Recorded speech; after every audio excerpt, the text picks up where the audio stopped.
Hello. Welcome. A lot of people put this on when they're trying to fall asleep, and there are no ads because this channel isn't monetized. So if it helps you, please subscribe and tell me in the comments where you're watching from tonight. I used to think I was a pretty steady person, the kind of person who double-checks the stove before bed, who locks the door even if I'm just taking the trash out, who keeps the same routines because routines make life feel nailed down. Then I took a temporary job as a night concierge in a building that looked too clean to be real. It was one of those newish apartment buildings with a lobby that always smelled like lemon cleaner and money. The lights were warm, the couches were soft, and the walls had art that didn't mean anything.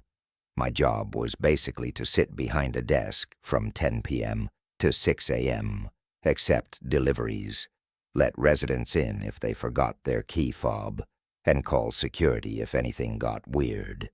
Nothing ever got weird. At least that's what I told myself for the first week. The nights were slow, and slow nights do something to your brain. You start noticing tiny things. You start creating stories for strangers. You start feeling like you're the only real person awake in the world. The first thing I noticed was how quiet the building was. Not people are asleep quiet. I mean, engineered quiet. Like the walls were padded. Like the air itself had been trained to behave. I'd hear the elevator doors slide open, and I wouldn't hear footsteps. Sometimes a resident would appear in the lobby like they'd been set there.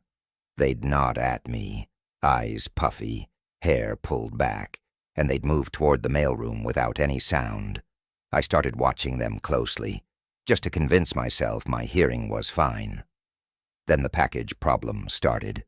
It began with one resident, this guy in 14B, young, always in gym clothes. He came down around midnight and leaned on my desk like we were friends. "Hey," he said, "did my package come in? The app says delivered." I checked the back room. We had a little storage closet behind the desk, with shelves for boxes. Nothing with his name. He frowned. "That's weird. It's like the third time." I told him to contact the carrier. I did the polite thing. I kept my voice calm. He left, annoyed, and I forgot about it. But then someone else asked. Then someone else. It wasn't a flood. It was just steady. One missing package every couple nights. Always something small. Always something that could be shrugged off. Vitamins. Socks. A book. One woman said it was a replacement charger for her hearing aid, and she looked so tired when she said it, like she didn't have the energy to be mad, just the energy to be disappointed. The building had cameras everywhere. The back room had a camera. The mailroom had cameras. The lobby had cameras. In theory, nothing could disappear. I mentioned it to the day manager during shift change one morning. Her name was Carla. She wore nice sneakers and always had a protein shake. "Packages go missing sometimes," she said, like she was reading a line from a company handbook. "Carriers misscan. Residents pick up the wrong ones. It happens." "It's happening a lot," I said. She gave me a small smile. "You're new. You'll get used to it." That line landed wrong. Not mean, not threatening, just weirdly intimate, like she knew me better than she should. That day I went home and slept in my clothes, and when I woke up I felt like I'd been underwater. The second thing I noticed was the maintenance guy. The building had a maintenance team, but at night there was one guy who would come through sometimes. He wasn't on my schedule. Nobody introduced him to me. He just existed. He was in his late 50s, maybe. Gray hair, short. Always wore the same navy coveralls. No name tag.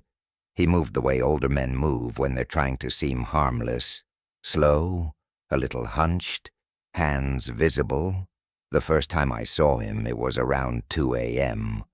I looked up from my phone, and he was standing by the mailroom door, staring at the keypad like he'd forgotten the code. I cleared my throat, because the silence was awkward. "Need help?" He turned his head toward me like a machine rotating. His face was friendly, but his eyes didn't match the friendliness. They were too alert, like he'd been interrupted. "Oh," he said. "No, just checking something." He tapped the keypad, opened the door, and slipped inside. I didn't stop him. Why would I?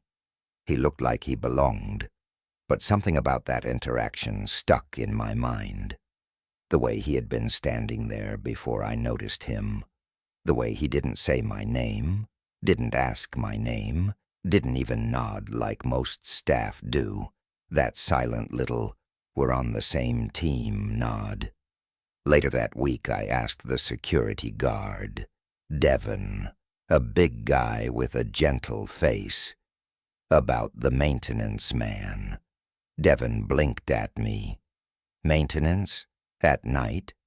"The older guy," I said. "Coveralls." Devon shrugged. "Maybe he's HVAC. I don't know. We've got vendors." The shrug was too casual for how often I'd seen the guy. Another night I caught him coming out of the package closet behind my desk. He was holding nothing. He just stepped out of the door like he'd been inside for a while. His coveralls looked slightly puffed at the pockets, but not enough that I could accuse him of anything. He met my eyes and gave me a small smile. "Everything okay?" I asked. "Just checking inventory," he said. "That's my job," I said, trying to laugh. He didn't laugh back. He just watched me, like he was waiting to see how far I'd push. Then he said softly, "You're doing fine." The words were calm, supportive even, but I felt my skin tighten. I hadn't told him I was worried. I hadn't told anyone I was worried. But he spoke like he had been listening to thoughts I hadn't said out loud. After he left, I went into the package closet and stood there, staring at the shelves. Nothing looked disturbed, but the air felt warmer, like someone had been breathing in there. That's when I started doing a stupid thing. I started making a list. It was just a piece of notebook paper behind the desk. Every time a resident said something was missing, I wrote down the unit number, the item, the date. Nothing official, nothing dramatic. Just a way to prove to myself I wasn't imagining patterns. I didn't show anyone. I didn't even mention it. And then one night, around 3:15 a.m., I went to add another line to the list, and the paper was gone. Not moved. Gone. I stared at the empty spot behind the monitor where I kept it. Then I checked the drawer. Then I checked the trash. I checked the floor like it might have fallen. It wasn't there. I didn't panic right away. My first thought was, "You're tired. You put it somewhere else." But I was the only person behind the desk. Nobody else came in. Residents came through the lobby. Yes, but the desk was behind a half wall. Nobody leaned over. Nobody reached in. And then I remembered the maintenance guy coming out of the closet. I sat down slowly and tried to think through the last few hours. Tried to replay the night. It was like trying to recall a dream. I could remember the broad strokes. Someone in a hoodie had come in at 1 a.m., a woman in a red coat at 2, a delivery guy at 2:40. But the details kept slipping. I looked at the clock. 3:22 a.m. I checked the lobby camera feed on the monitor. We had a grid of views. The desk camera showed me, sitting there. The mailroom camera showed the empty hallway. The elevator camera showed closed doors. Everything looked normal. Then I noticed something that made my stomach flip. In the desk camera view, there was a moment, just a moment, where my posture changed. I leaned forward like I was standing up, and then the feed skipped. It wasn't a dramatic glitch, no static, no blackout. It was like someone had cut out a few seconds and stitched the rest together so smoothly you'd only notice if you were staring. I rewound, watched again, lean forward, skip, me sitting back down. I didn't remember standing up. I didn't remember moving. My mouth went dry in that slow way that makes swallowing feel loud. I told myself, camera system hiccup, happens. Digital systems do weird things. The human brain fills gaps. You probably stood up to stretch and forgot. Except the paper was gone. Except the feed skipped exactly where the paper would have been taken.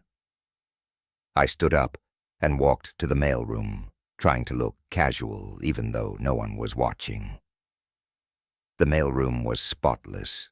Little square mailboxes on the wall, package shelves along the side, a faint smell of cardboard.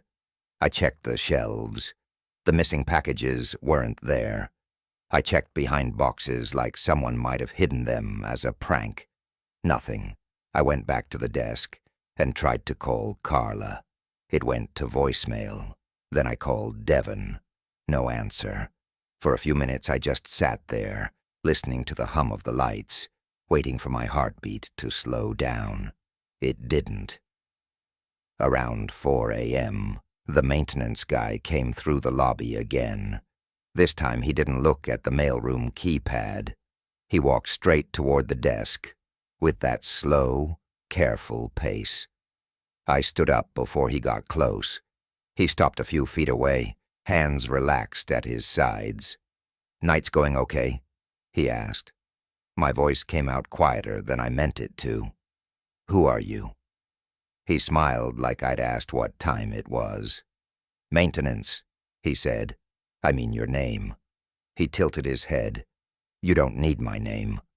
I do if you're going in the package closet." His eyes stayed gentle. His face stayed calm. But the air between us felt tight, like something stretched too far. "I wasn't in your closet," he said. I stared at him. "I saw you." He nodded slowly, like he was indulging a child. "You think you did?" That was the moment I realized something important. He wasn't denying it because he thought I'd believe him. He was denying it because it didn't matter what I believed. I should have called the police. That's what people say when they hear stories like this. I would have called the police.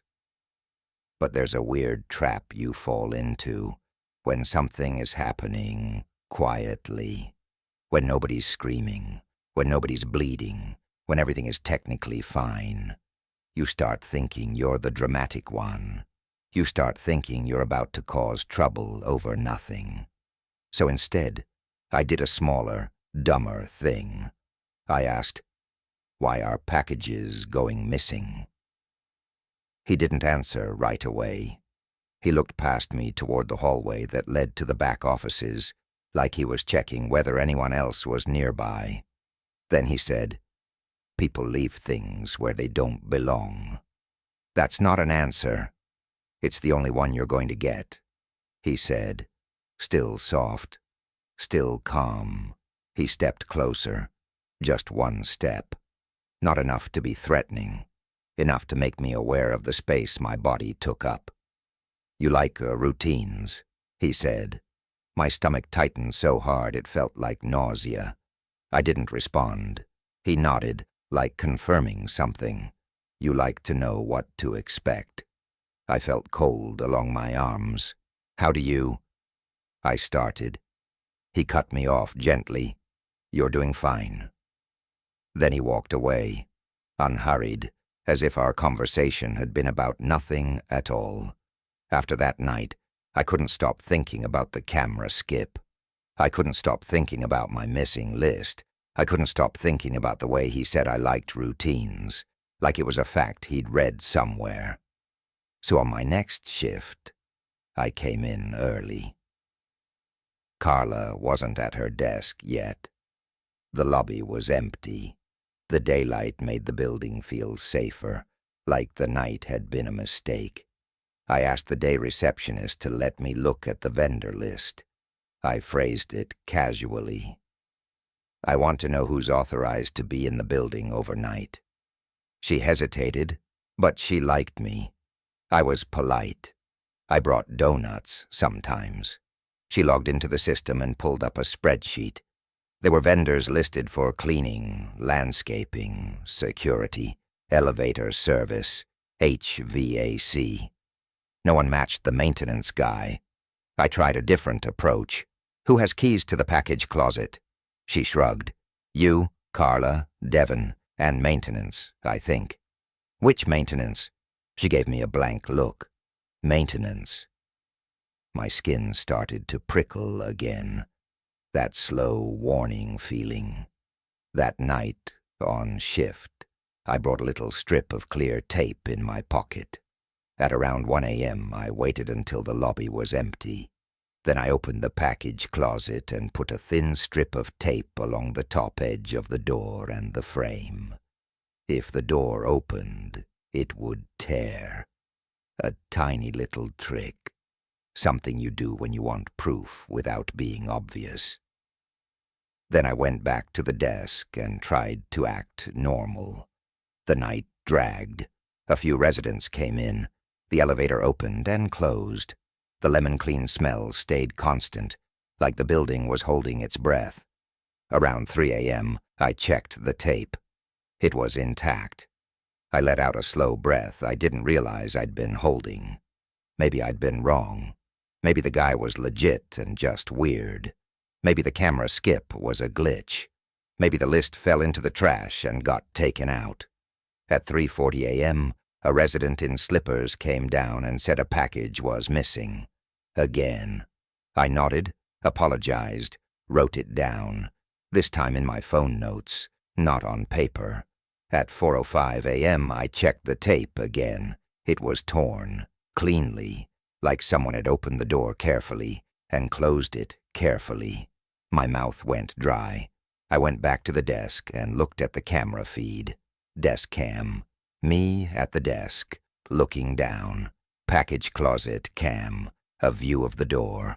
I watched the package closet cam. At 3:58 a.m., the door opened, and the person who stepped out looked like me. Not just same build. I mean my posture, my hair, my hoodie, the way I moved. For a second I thought the camera angle was reflecting something, like a mirror effect. But there were no mirrors. The figure stepped out, paused, and turned its head slightly toward the camera. The face wasn't clear, but the shape of it, the familiar way the head tilted, it was so close to my own mannerisms that my stomach lurched. Then the camera feed skipped, again, that smooth, clean skip. Then the figure was gone, and on the desk cam, I was still sitting there, looking down, like nothing happened. I didn't remember leaving the desk. I didn't remember opening the closet. I didn't remember any of it. I sat perfectly still, hearing my own breathing loud in my ears. And I had this terrifying thought. What if the camera skip wasn't hiding someone else? What if it was hiding me? What if I was the one getting up, walking into that closet, doing something and then sitting back down? And my brain simply didn't keep it. I wanted to run. I wanted to quit on the spot. But my legs felt heavy, like my body had decided we were staying put until we understood what was happening. At 5:30 a.m., just before the shift ended, the maintenance guy appeared again. He didn't approach the desk this time. He stood near the elevator, hands behind his back, waiting like he was timing something. When the elevator doors opened, he stepped inside. Before the doors closed, he looked at me.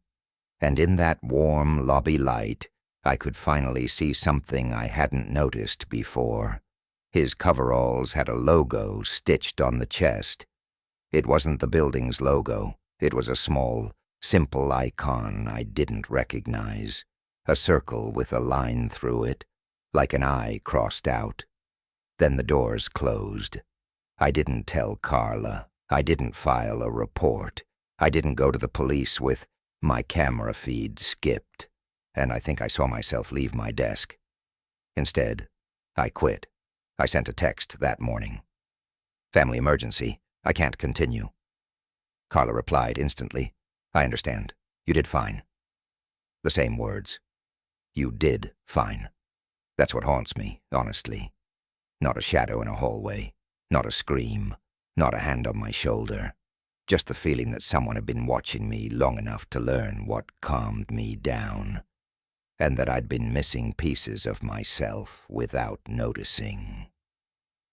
For a while, after I quit, I watched my own routines like they were suspicious. I'd find myself standing in my kitchen and suddenly wonder how long I'd been there. I'd catch myself rereading the same paragraph in a book and realize I didn't remember the last page. I started leaving little notes for myself. Simple things like, "You ate dinner," or "You locked the door," because I wanted proof that time was real. And then the notes started disappearing. Not always, not every day, just enough to make me stop trusting the system I'd built. A couple months later, I tried to move on in the normal way people do. I got a different job, something with daylight. I stopped thinking about that building as much. And that's when the rideshare thing happened. I was driving for extra money in the evenings. Nothing fancy. I liked it because it was simple. Pick up, drop off, get paid, go home. No office politics, no night lobby silence. The first time I picked up the woman, I didn't think she was unusual. It was around 9:20 p.m. I got a ping near a grocery store. The profile photo was blank. The name was just M. She got into the back seat quietly. Early 30s, maybe. Dark coat, hair pulled back. She smelled faintly like clean laundry. "Hi," I said, doing my driver voice. Friendly, calm. "How's your night going?" She didn't answer right away. Then she said, "Long." I glanced at the rearview mirror. Her eyes were on the side window, not on me. I drove. The destination was a residential street about 12 minutes away. Halfway there, she said, "You have a nice car." "Thanks," I said. She nodded like she was filing it away. When I dropped her off, she didn't slam the door. She didn't linger. She just got out, walked toward a dark house, and disappeared. The second time I picked her up, I realized I recognized her, and that made me feel awkward. I'm not good at recognizing strangers, usually, but she had a specific stillness to her, like she'd trained herself not to take up space. Same name, M. Same blank photo. Different pickup spot. This time outside a pharmacy. When you got in, she sat behind the passenger seat again like she always chose the same place. "Hey," I said. "I think I drove you a couple nights ago."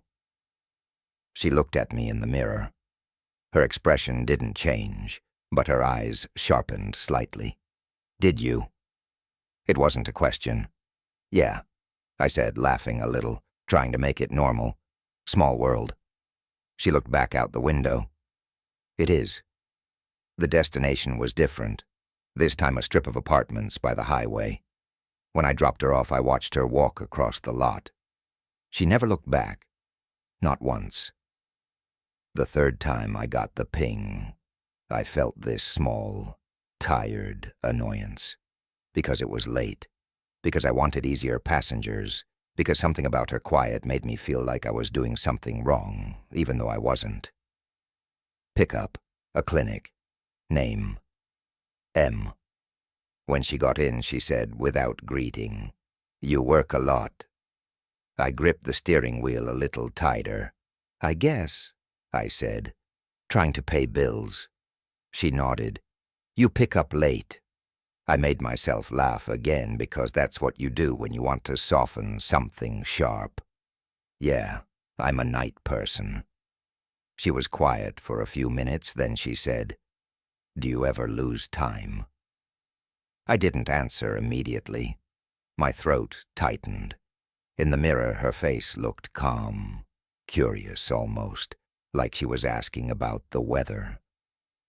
I don't know what you mean, I said. She watched the streetlights slide by, like you get home and you don't remember the drive, like you look at a message you don't remember sending. A cold, slow feeling moved up the back of my neck.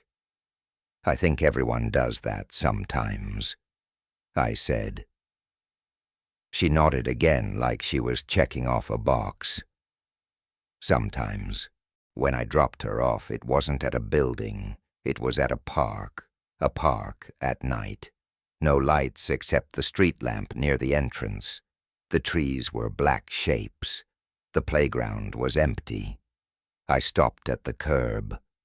This is it? I asked, trying to keep my voice normal. She leaned forward slightly. Yes. I hesitated. Are you sure? I can drop you closer to... She cut me off, still calm. This is fine. She got out and walked through the entrance of the park without looking back. I sat there for a moment, staring at the dark path.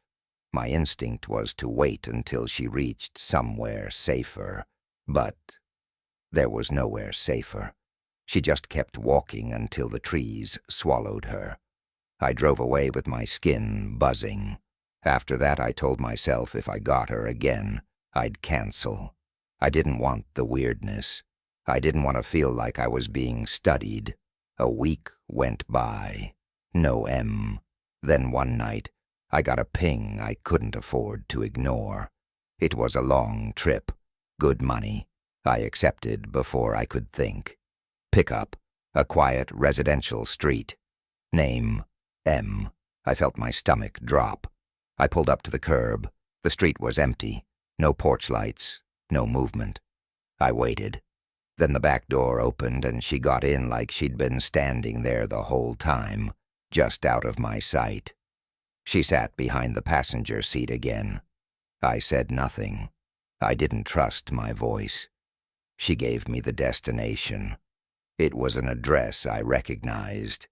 Not because I'd been there, but because it was close to where I lived. Too close.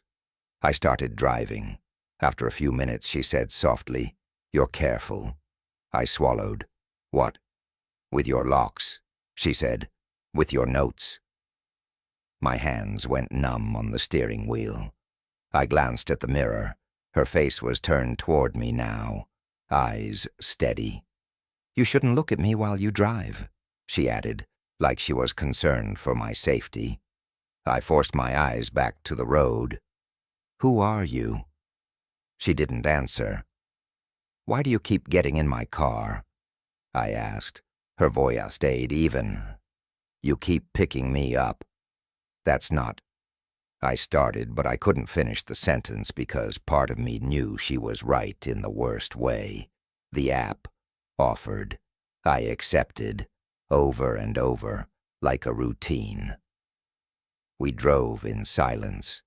The closer we got to my neighborhood, the more my stomach tightened. Finally, I pulled over in a well-lit area, outside a convenience store. People were inside. A couple stood near the door, cameras on the building. I put the car in park and turned around in my seat. I'm not taking you any further, I said. She looked at me for a long moment. Then she smiled, just slightly. You don't remember, she said. Remember what? She leaned back against the seat like she was settling in. The first time, she said, you didn't pick me up at the grocery store. I felt my heartbeat in my throat. Yes, I did. She shook her head slowly.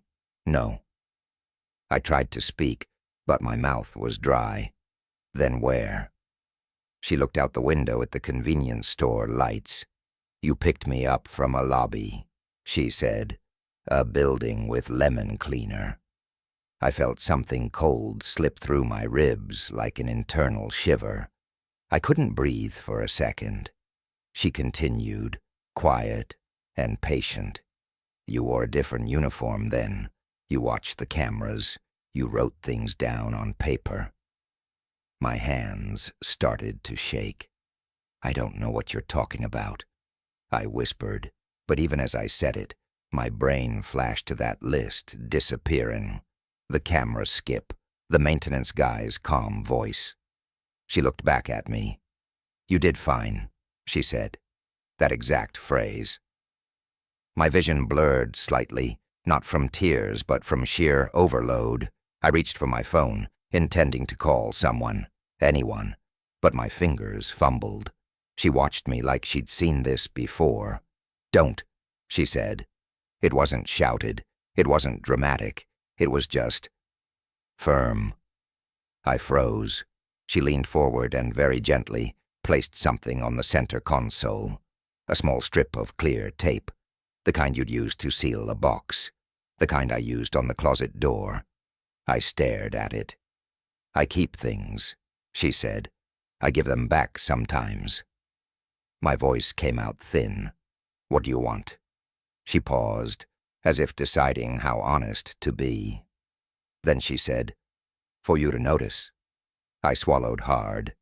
Notice what? She looked at my dash cam. I had a dash cam mounted near the mirror. It recorded video and audio automatically. I kept it for safety, for insurance, for peace of mind. She stared at it like it was an eye. Then she said, check it. I didn't move.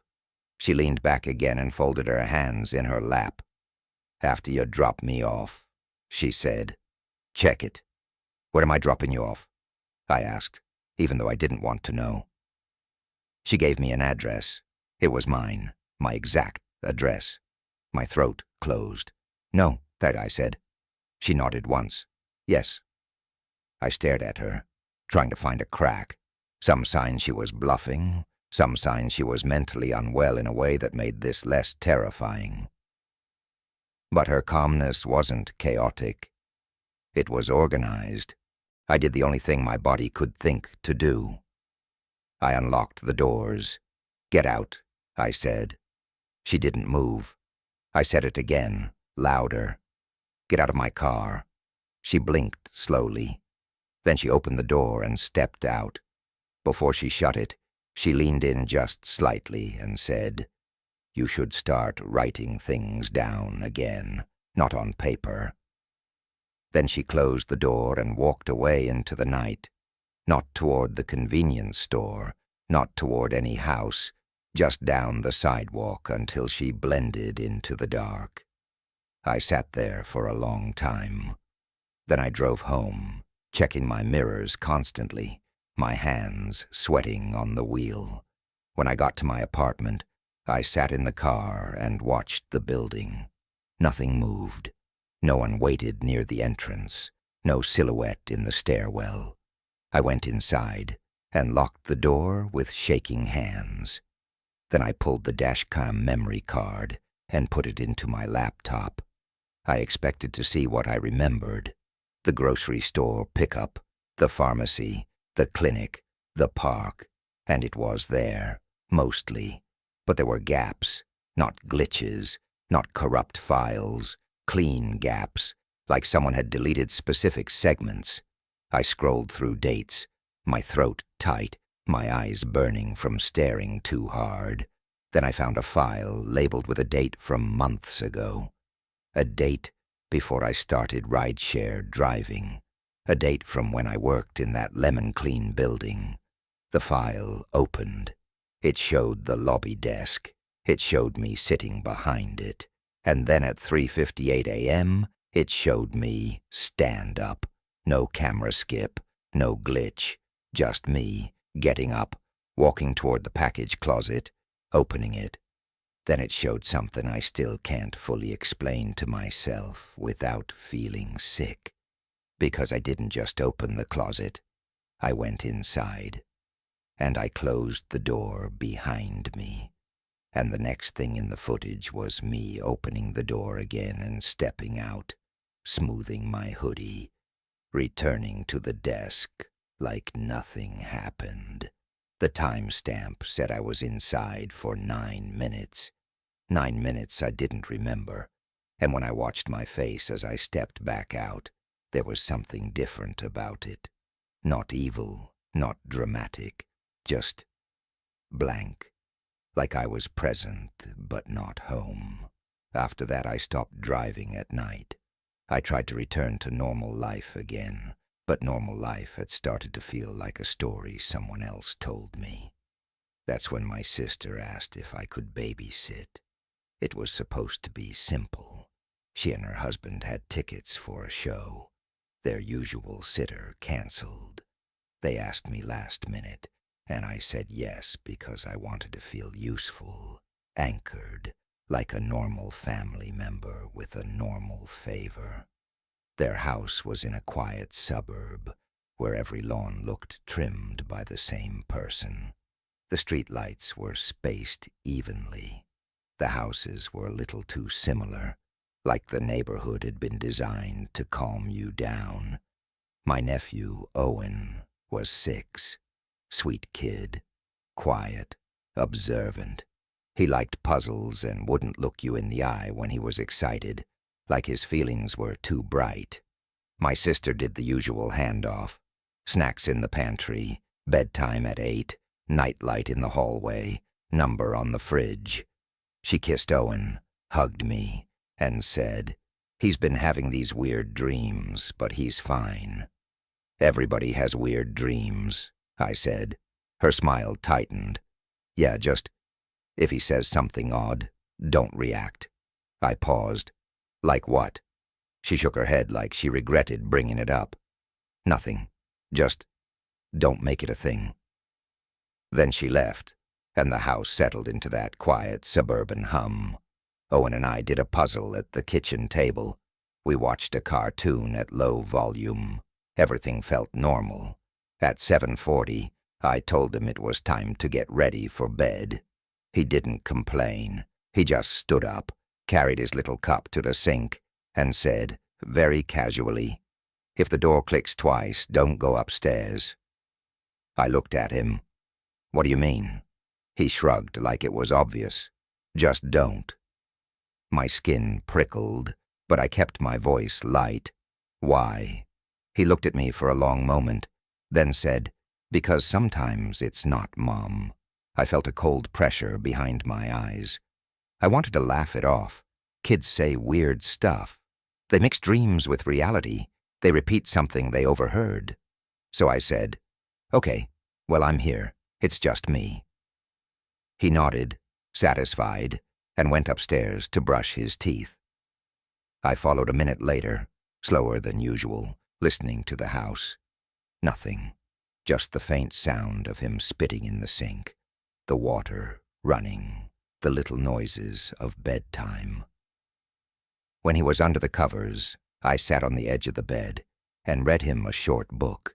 His eyes stayed on my face more than the pages, like he was checking for something. When I finished, I said, "Good night, buddy." He whispered, "If you hear me in the hallway, it might not be me." I swallowed. "Owen?" He rolled onto his side. "Okay. Night." I stood there for a moment, looking at him. He looked calm, not scared, not trying to scare me, just matter-of-fact. Downstairs, I turned on a small lamp and sat on the couch with my phone. I told myself not to spiral. I told myself kids have dreams. Still, I found myself listening harder than I wanted to. At around 9:10, the house made a small settling sound, a pipe tick. The refrigerator shifted, normal noises you ignore until you're tense. Then I heard it. The front door, not opening, just the sound of the lock moving. A click. I sat up. Then another click. 2 clicks. Exactly 2. My mouth went dry. I stared at the hallway that led to the front door. The lamplight didn't reach that far. The hallway looked like a dark throat. I didn't move. For a full minute, there was silence. No footsteps, no door swing, just quiet. Then I heard something else. A soft sound on the stairs. Not heavy, not rushed. Bare feet. A child's feet, slowly coming down. My heart started beating so hard it made me feel dizzy. "Owen?" I called, keeping my voice gentle. The feet stopped. Silence. Then from the staircase a small voice said, "Auntie?" It sounded like Owen, but it was off. Not in a supernatural way, not in a monster voice way, in a tired way, like someone doing an impression of a child while half asleep. "I'm down here," I said. A pause. Then the feet continued, slow, deliberate. I stood up, my legs shaky, and turned on the overhead light in the living room. Bright, normal light. The kind that makes you feel silly for being scared. The figure reached the bottom step. It was Owen. Same pajamas, same small body, same messy hair. He looked up at me, but his eyes were wide in a way I'd never seen on him. Too focused. "I can't sleep," he said. I let out a breath, half relief, half shame. "Come here. Do you want water?" He nodded. I walked toward the kitchen and he followed behind me. I grabbed a cup, filled it with water, handed it to him. He took it with both hands and drank slowly, never looking away from me. That made my skin crawl, but I told myself it was just a kid seeking comfort. "Do you want to sit with me for a bit?" I asked. "We can—" He interrupted softly. "Did the door click twice?" I froze. My voice came out thin. "Go back to bed, Owen." He blinked. Then he smiled, a small, careful smile, like he'd gotten the answer he wanted. He put the cup on the counter and walked toward the stairs. I watched him go, my heartbeat loud. When he reached the bottom step, he turned back and said, "If you hear Mom, don't answer." Then he went upstairs. I stood in the kitchen for a long time, staring at the dark hallway. I wanted to check the front door, but Owen told me not to go upstairs if it clicked twice, and he told me not to answer if I heard Mom. And what made it worse wasn't that I believed in ghosts. It was that I believed in patterns. I believed in people who study you. I believed in quiet intrusions. So instead of checking the door, I did something else. I checked my phone. I opened my sister's contact and stared at it. Then I noticed I had a draft text message, already typed, unsent. "I won't react." That's what it said. "I won't react." I didn't type it. I know I didn't. My fingers felt cold. I deleted it. Then I heard the front door again. Not the lock this time. The hinge. A slow, controlled opening. I held my breath. No footsteps, no entry sounds, just the door opening and staying open. I walked to the hallway, stopping at the edge where the light ended. I could see the front door now. It was open about 2 inches. The chain was not on. My sister always used the chain. I didn't move closer. I whispered, "Hello?" No answer. I backed up, went into the kitchen, grabbed the biggest knife I could find, not to use, not really, just to feel like my hands had something in them. Then I locked myself in the downstairs bathroom and called my sister. She answered on the second ring, music loud behind her. "Hey, everything okay?" My voice trembled despite my effort. "Are you home?" "What?" "No, we're at the show. Did you come back earlier? Did anyone have a key?" She laughed like I'd said something cute. "No, why?"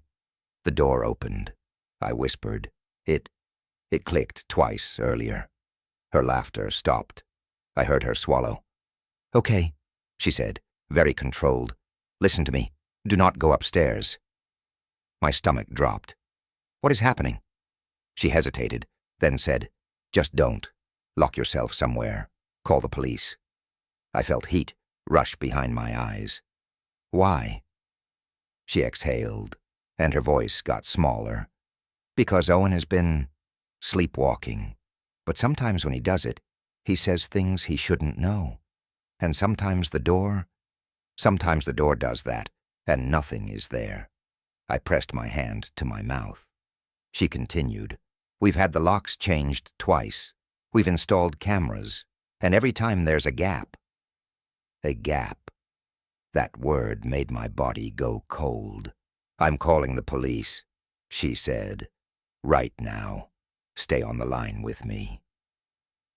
I did. I sat on the closed toilet lid, knife in my lap, listening to my sister's breathing and the muffled sound of her husband talking in the background. I listened for footsteps. I listened for Owen. I listened for my sister's voice upstairs calling my name. I didn't hear anything. That was the worst part, because silence gives you too much room to imagine. After what felt like forever, there was a knock on the front door. A normal knock, firm, repeated. A voice called, Police. My sister told me to stay where I was while she confirmed they'd arrived through whatever call she made. When she said it was real, I came out of the bathroom slowly, knife hidden behind my leg like I was ashamed of it. I moved to the living room window and peeked through the blinds. 2 officers stood on the porch. I opened the door, stepped back. They entered carefully, asked if anyone else was in the house. I told them my nephew was upstairs. 1 officer went up slowly. The other stayed with me and asked what happened. I told him about the clicks, about Owen coming downstairs, about the draft text message. He listened politely, but his eyes had that look people get when they've already decided you're stressed. Then the upstairs officer came back down. He's asleep, he said. Kid's fine. No one else up there. I swallowed. Did you check the locks? He nodded. Front door's fine. Might not have latched. Happens. I stared at him. It opened. He gave me a small shrug. Old door. This house wasn't old. My sister got home around midnight, hair messy, face pale. She hugged Owen like she was trying to fuse with him. Then she hugged me and whispered, I'm sorry. In the kitchen, when Owen wasn't listening, she said, We're moving. Why haven't you told anyone? I asked. Her eyes filled with tears, but she didn't let them fall. Because every time we talk about it out loud, it gets worse. That sentence didn't make logical sense. But my body understood it instantly. Because I'd seen what happens when you start writing things down. I left their house that night and drove home with every nerve awake. When I got back to my apartment, I checked my door, my locks, my windows. Then I went into my bathroom, looked at myself in the mirror, and whispered my own name, just to see if it felt like mine. A few weeks later, I tried to take a break from my own life. That sounds dramatic, but it was small. I booked a weekend cabin through a rental app. Something in the woods. No city noise. No building lemon cleaner. No dash cams. No lists. The photos online were perfect. Wood stove, big bed, soft blankets, a porch looking out onto trees. The host's name was Eli. The messages were friendly. Self-check-in. Key is in lockbox. Enjoy the peace. When I arrived, it was already late afternoon. The drive up had been long and quiet, cell service fading the deeper I got into the woods. The cabin looked exactly like the pictures, which made me relax a little. I parked, grabbed my bag, and punched the lockbox code. The key worked. Inside the cabin smelled like pine cleaner and old wood. It was warm, cozy. On the kitchen table was a notebook with a pen. A welcome book, I assumed. House rules, local tips. I opened it. It wasn't printed. It was handwritten. The first page said, "If you're reading this, you're already tired." I stared at it. It wasn't threatening. It wasn't scary. It was just specific. I flipped the page. The next line said, "Don't leave notes on paper." My chest tightened. I told myself it was a coincidence, a quirky host, some themed guest book. People write weird things for fun. I went to the bedroom, dropped my bag, opened the curtains. The woods outside were still, not even wind. On the wall above the dresser was a framed photo. It was a picture of the cabin porch. I smiled a little. Cute. Decor. Then I looked closer. In the photo there was someone standing on the porch, a person in a dark hoodie, facing away from the camera, looking out into the woods. My skin went cold, because the porch in the photo wasn't the same porch outside my window. The porch outside was empty. In the photo the person was there, as if captured at some other time. I stepped closer to the frame. The hoodie looked like mine, not just a hoodie. Mine had a small bleach spot near the cuff, from when I cleaned my bathroom too aggressively one day. In the photo I could see that same pale spot. My mouth went dry. I lifted the frame off the wall with shaking hands and turned it over to see if there was a date. No date, just a dusty back and a cheap cardboard stand. I put it down. Then I heard a soft buzz. My phone, suddenly catching a single bar of service. A message from the host. "Eli, hope you got in okay. Don't worry about the notebook. It's just for people like you." I stared at the message until my eyes burned. I typed, "What do you mean people like me?" No send, no service. I walked to the front door and opened it, stepping onto the porch. The woods were still. Too still. I scanned the tree line. Nothing moved. Then I noticed something at the edge of the porch near the steps. A strip of clear tape, stuck out of the wood like someone had placed it there carefully.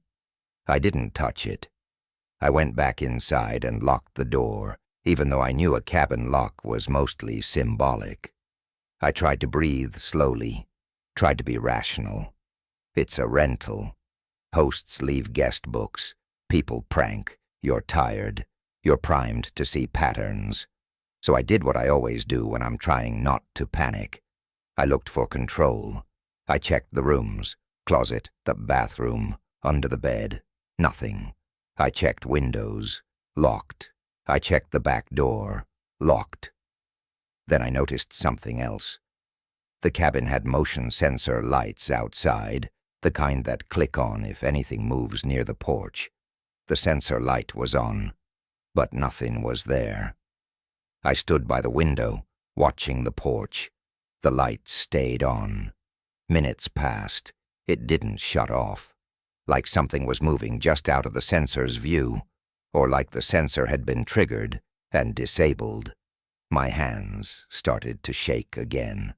I grabbed my car keys and my bag. I decided to leave.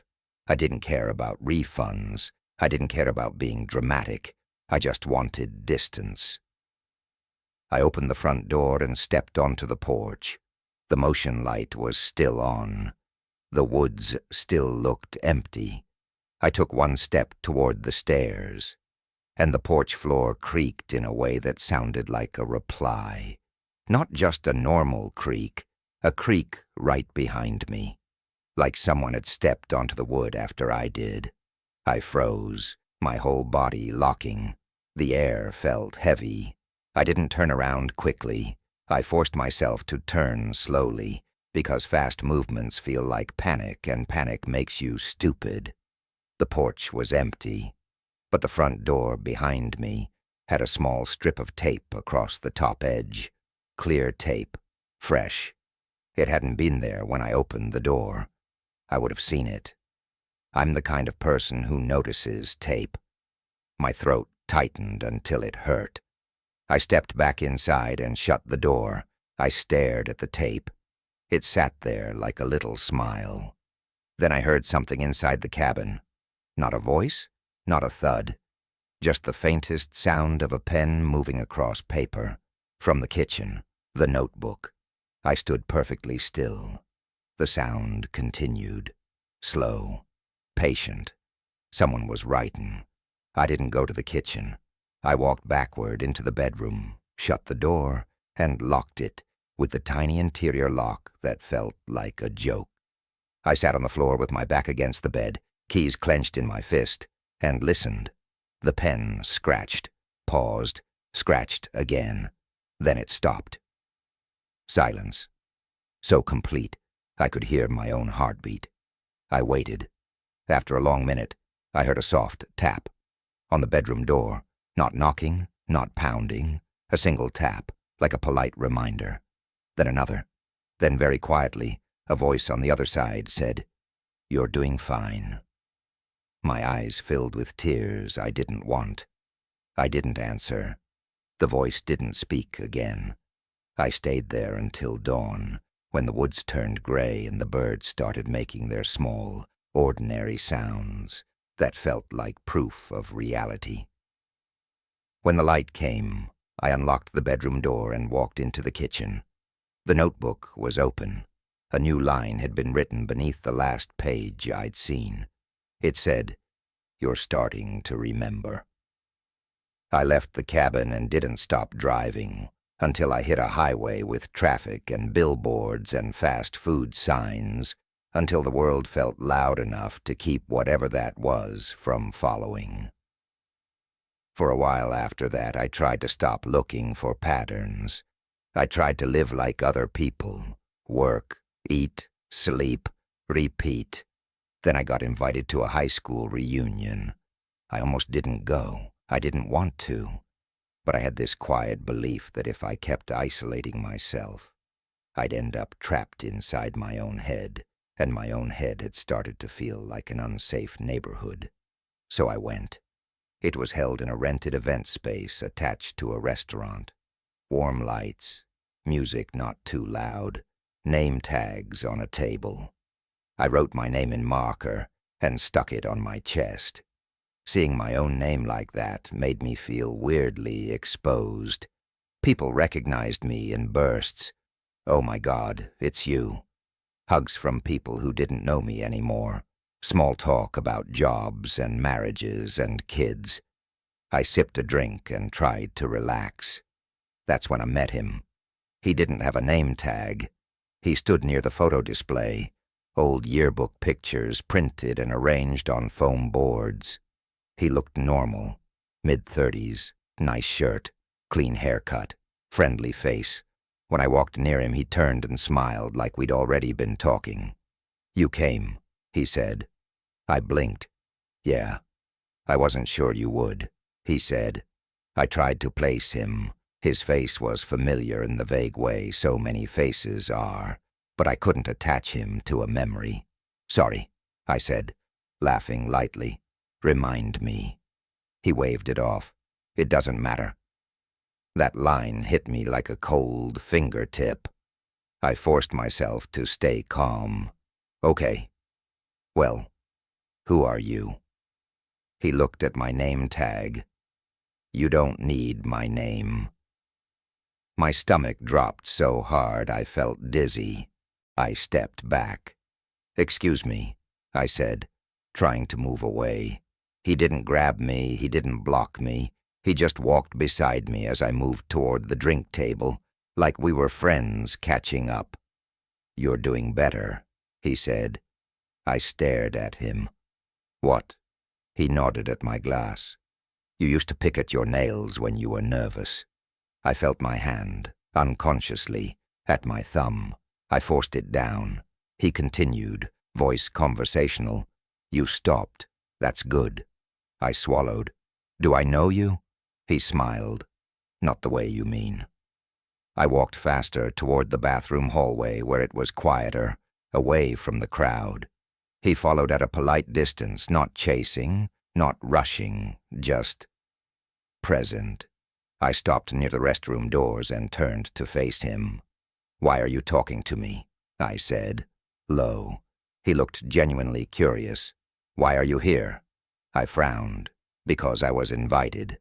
He nodded slowly. "You like to test a reality in safe places." My throat tightened. He leaned in slightly, voice soft. "You're not safe here." I stared at him, my pulse pounding. He reached into his pocket and pulled out a folded piece of paper. He held it out to me. I didn't take it. He set it on the small shelf by the restroom entrance like leaving a tip. Then he walked away into the crowd. For a full minute, I stood there, unable to move. People laughed nearby. A woman walked past me with a cheerful, "Excuse me." The world kept being normal. I unfolded the paper with shaking fingers. It was a printed screenshot of my phone notes. Not all of them, specific ones. Lines like, "You ate dinner," "Locked door," "No paper." My stomach rolled. At the bottom of the page, a new line had been typed. "Where do you think you learned to do this?" I felt heat rush through my face like I might faint. I shoved the paper into my bag and walked out of the event space without saying goodbye to anyone. In the parking lot, the air was cold and clean. My car sat under a light. Everything looked normal. I got in, locked the doors, and sat there, breathing hard. Then my phone buzzed. A message from an unknown number. "You're getting closer." I stared at it. Then, another message. "You were always good at routines." My hands shook so badly I almost dropped the phone. I drove home with my jaw clenched so tight it hurt, checking my mirrors, feeling like every car behind me was too close. When I got inside my apartment, I didn't turn on the overhead light. I just stood in the dark living room and listened. Silence. Then, from somewhere in the apartment, somewhere small and hidden, I heard a faint click, like a lock, like a camera, like something beginning to record. I tore through my apartment for an hour. I checked smoke detectors. I checked vents. I checked behind my TV. I checked my bathroom fan. I found nothing. But I couldn't shake the feeling that I wasn't looking in the right places, because whoever was doing this wasn't sloppy. They were patient. They weren't trying to scare me quickly. They were trying to teach me something slowly. The last thing that happened, the thing that still wakes me up sometimes, didn't happen in the woods or a lobby or a reunion. It happened in a place where everything is supposed to be documented. A clinic. I went in for something minor. A persistent cough that wouldn't go away. A checkup. The kind of normal thing you do when you're trying to be a functioning adult. The waiting room was beige. The chairs were spaced out. The TV played a morning talk show with captions on. I filled out forms on a clipboard, my handwriting careful. When the nurse called my name, I stood up too fast and felt lightheaded. She led me down a hallway that smelled like disinfectant and paper towels. In the exam room, she took my vitals, asked routine questions, typed into a computer. "What medications are you on?" she asked. "None," I said. She nodded, still typing. Then she paused and frowned at the screen. "That's strange," she murmured. "What?" She blinked and forced a smile. "Probably nothing, just the system." My throat tightened. "What does it say?" She hesitated, then said lightly, "It's just pulling old notes." "What notes?" She laughed softly. "You're fine, don't worry." I stared at her, and in that moment I realized something about myself. I had started to hate the phrase, "don't worry," because it never meant what it said. I leaned forward. "Show me." Her smile tightened. I can't. It's internal. I'm the patient, I said. Show me. She looked annoyed now, like I was making her day harder. But she turned the monitor slightly. I saw my name at the top, my date of birth, my address, all correct. Then I saw something underneath labeled behavioral notes. I frowned. Behavioral? The nurse's face went still. I read the first line. Patient reports episodes of missing time. My mouth went dry. I looked at the nurse. I didn't report that. She blinked. It's probably from another chart. I pointed. It has my name. She clicked quickly, trying to exit, but I saw another line. Patient leaves notes for self. Prefers not to use paper. My stomach dropped. I stood up, dizzy. Who wrote this? The nurse's voice got sharper. Sir, I didn't tell anyone that, I said. Her eyes flicked to the door, like she wanted someone else to handle me. She said, in a low voice, It's probably a mistake. Please sit down. I didn't. I walked out of the exam room, past the hallway, toward the front desk. The receptionist looked up. Everything okay? I leaned on the counter, trying to keep my voice steady. I need a copy of my chart. She blinked. You can request records through the portal. Now, I said. Her smile faltered. That's not how it works. I turned and left the clinic without seeing the doctor. In my car, I sat with my hands on the wheel, breathing like I'd run a mile. I opened the patient portal on my phone, logged in, pulled up my visit summary. The behavioral notes weren't there. No mention of missing time, no mention of notes. Just cough, vitals, recommended fluids, clean, normal. I stared at the screen until my eyes hurt. Then I refreshed, and for a split second, so fast I almost thought I imagined it, I saw a different page flash, a page with a message box, and inside the message box was a draft, unsent. I won't react. My hands went cold. I refreshed again. It was gone. The portal looked normal. I drove home slowly, like speed might tear the thin fabric of reality. When I got inside, I didn't check my locks right away. I just stood in the middle of my living room and listened to the quiet. The first time I learned that, it was at the hotel. Not a fancy one. One of those mid-range places off a highway, where the carpet has that old vacuum smell, and the lobby always feels slightly too warm, like they're trying to hide something with comfort. I was working front desk at night because I needed money, and because, honestly, I liked the quiet. I liked how the world shrank down after midnight.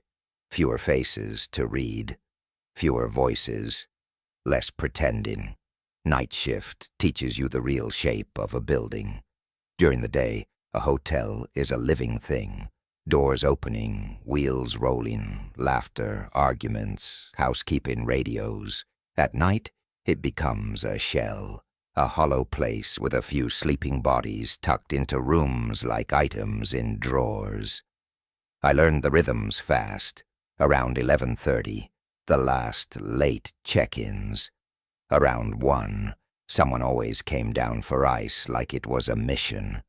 Around 2:30, the elevator would do one unexplained trip to the 3rd floor with no keycard swipe recorded. And I'd tell myself it was a glitch and not look at the camera too long. My manager showed me what to do if anything got weird. Don't go upstairs alone. Call the non-emergency line if you have to. Keep the lobby door locked after 2 and buzz people in. Basic stuff. Then, maybe 2 weeks into the job, a guy checked in who didn't fit the usual late-night vibe. He wasn't drunk. He wasn't exhausted. He didn't have that road dust look. He was neat, shirt tucked in, hair combed, hands empty, no luggage. That's the first thing I noticed. No bag, no backpack, nothing. He smiled like we were in on a joke together. "Checking in," he said, and slid an ID across the counter. The name matched the reservation. The credit card went through. Everything was normal on paper, which is exactly why I didn't feel normal. When I handed him his key card, he leaned in a little, not in a creepy way exactly, more like a person sharing a secret in a library. "You get bored here?" he asked softly. I gave my polite customer service half-smile. "Not really." He nodded like that was an answer he expected. "You're lucky. Some places, the nights get long." He took the key card, and for a second his fingers pressed against mine. Just a little too long. Then he walked away. Not toward the elevator right away, but toward the little seating area near the window. He sat down like he was waiting for someone. I watched him on the lobby camera, because that's what you do when you're alone, and your instincts are whispering. He didn't look at his phone. He didn't fidget. He just sat there with his hands on his knees, facing the glass doors, waiting. After about 10 minutes, he stood and went upstairs. I told myself I was being dramatic. I'd seen plenty of weird. People are weird. It's fine. Around 3:12 a.m., the phone rang. I jumped because the lobby phone never rings that late unless something is wrong. The sound is too sharp in the quiet, like it's cutting through the air. "Front desk," I said. There was a pause. Breathing. Not heavy breathing like in movies, just someone holding the receiver close. Then a man's voice, low and steady. "Can you tell me what room I'm in?" I frowned, already glancing at the screen. "Sir, what's the name on the reservation?" Silence again, like he was smiling on the other end. "I'm in the building," he said. "I just don't remember the number." The hairs on my arms lifted. "We don't give out room numbers over the phone," I said, keeping my voice calm like I'd been trained. "If you come down to the desk with your ID, I can help you." A soft exhale, almost a laugh. "I was hoping you'd say that," he said, and then the line went dead. I sat there with the receiver in my hand, listening to the dial tone, trying to decide if I was overreacting. Maybe someone was drunk and confused.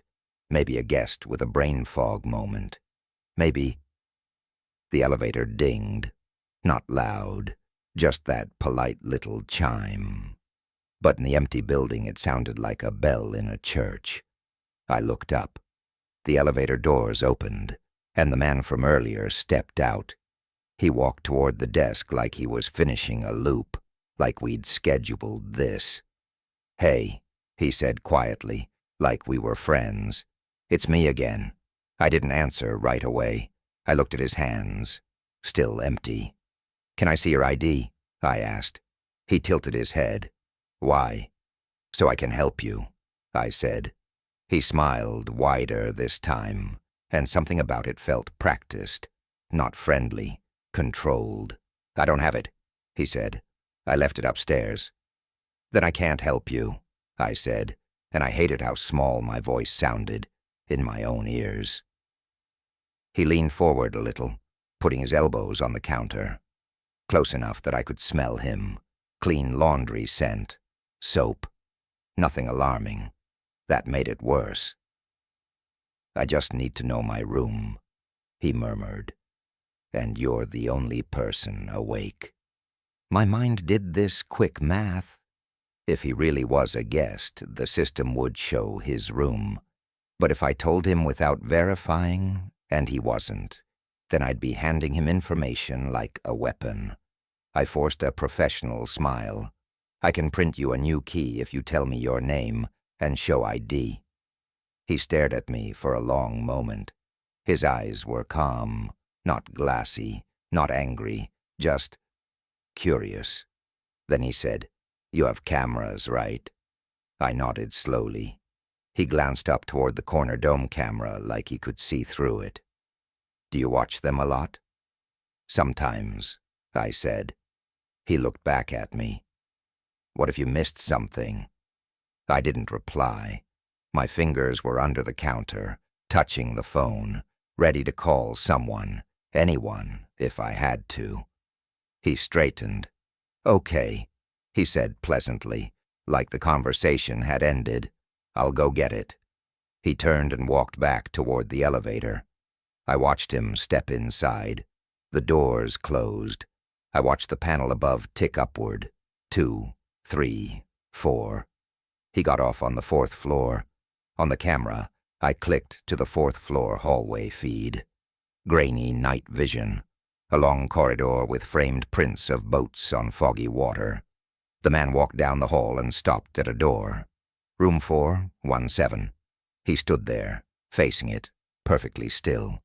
No keycard swipe, no knocking, just standing. A full minute went by. 2. Then he turned his head slowly, like he'd heard something behind him, and looked straight up at the hallway camera. Even though it was a tiny lens in a plastic dome, I felt like he was looking right at me, like he knew exactly where I was sitting downstairs, watching him. He raised one hand, and he waved, not frantic, not help me, just a slow, patient wave. Then he reached into his pocket, pulled out a key card, swiped it. The green light blinked, and he didn't open the door.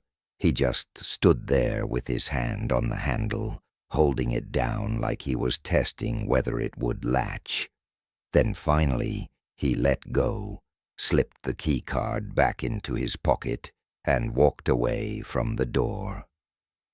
He went farther down the hall, past the camera's clearest view, into the dimmer stretch near the emergency exit. And then he disappeared from the feed. Not like the camera glitched, like he stepped into the blind spot between two angles and chose to stay there. I sat very still. I told myself, people do weird things. Maybe he's sleepwalking. Maybe he's on the phone. Maybe he's... The lobby phone rang again. I stared at it like it was a snake. I picked up. "Front desk." His voice again. Close. Too close. Like he was calling from the hallway outside the lobby, not from upstairs. "You told me to come down with my ID," he said. I swallowed. "Yes. I'm coming down now," he said softly. "Buzz me in." I looked at the glass doors. Outside, the parking lot lights made pale pools on the asphalt. A couple of cars. A soda cup rolling in the wind. No one at the door. "I don't see you," I said. A pause. Then very gently, "That's because I'm already inside." My eyes snapped to the lobby camera feed. The feed still showed the empty lobby. But on the edge of the frame, near the breakfast area, something moved. Not fast, not dramatic. A shift of shadow behind the support column, like someone standing perfectly still had finally adjusted their weight. I didn't breathe. I couldn't. I looked up from the monitor to the actual lobby. The breakfast area was dim, lit by a single wall sconce. The tables were empty, the chairs were pushed in, and the support column, the one I could see from the desk if I leaned slightly. I leaned. Nothing, but I felt it. That feeling you get when someone is watching you so hard, it almost makes a sound. On the phone, he whispered, "You're very quiet when you're scared." My hand tightened on the receiver. I forced my voice to work. "Sir, I'm going to call the police." A soft, warm laugh. "For what?" "For trespassing," I said, and my voice shook now. "I paid for a room," he said. "You checked me in." I stared at the screen. The reservation, the name, the card. The name on the booking was real. The ID looked real. But I suddenly couldn't picture the ID clearly anymore, like my brain had refused to keep the details. "What do you want?" I asked. and I hated myself for sounding like I was negotiating. He didn't answer right away. When he did, his voice was almost tender. "I want you to remember this," he said, "because you'll tell yourself later that nothing happened." And then I heard a sound through the phone that didn't make sense us at first. A faint, rhythmic tapping, like fingernails on laminate. And then I realized it wasn't through the phone. It was in the lobby. It was coming from the counter, from the front side of it, right below where my knees were. Tap, tap, tap. Like someone crouched down on the other side, invisible from my angle, gently tapping the underside of the desk. My whole body went cold, like my blood had turned to water. I stood up so fast my chair rolled backward and hit the wall. The tapping stopped. "On the phone," he said. "There you go." I stepped back, keeping the desk between me and the lobby. My mind screamed at me to run into the back office, lock the door, call 911. But I couldn't stop looking at the empty space where someone could be crouched. Slowly, so slowly, a hand appeared on the edge of the countertop. It rose like it was testing the air. Pale skin, clean nails, no tremor. Then another hand, then the top of his head, hair neatly combed, appearing like he was calmly standing up from a squat. He lifted himself into view until his eyes met mine. He was right there, close enough that if I reached out, I could touch him. He wasn't smiling anymore. His face was blank, attentive, like he was listening to a distant sound only he could hear. He held the phone in his hand, the cord dangling, and I realized the lobby phone line was still connected. He'd been standing here the whole time, calling from inside the building, making it feel like he was upstairs or outside, or anywhere but here. I backed up until I hit the wall near the staff-only door. He looked down at the counter, at the little bell we had for service, and pressed it once. Ding, soft, polite. Then he said quietly, "Can you tell me what room I'm in?" I couldn't answer. He nodded like that was fine, like he'd expected me to go silent.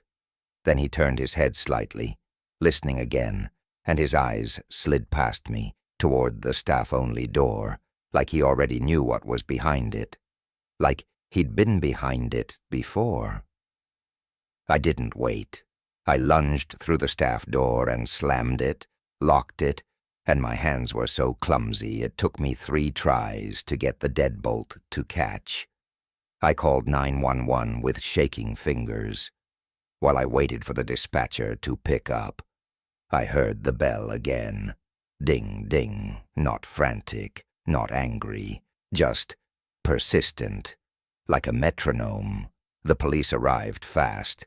2 officers. They swept the lobby. They checked the hallways. They asked me to show them the cameras. On the playback, the lobby feed never showed him crouching under the desk. It showed an empty lobby. Then me suddenly standing up, backing away, panicked. Then me running into the back. The officer leaned closer to the monitor.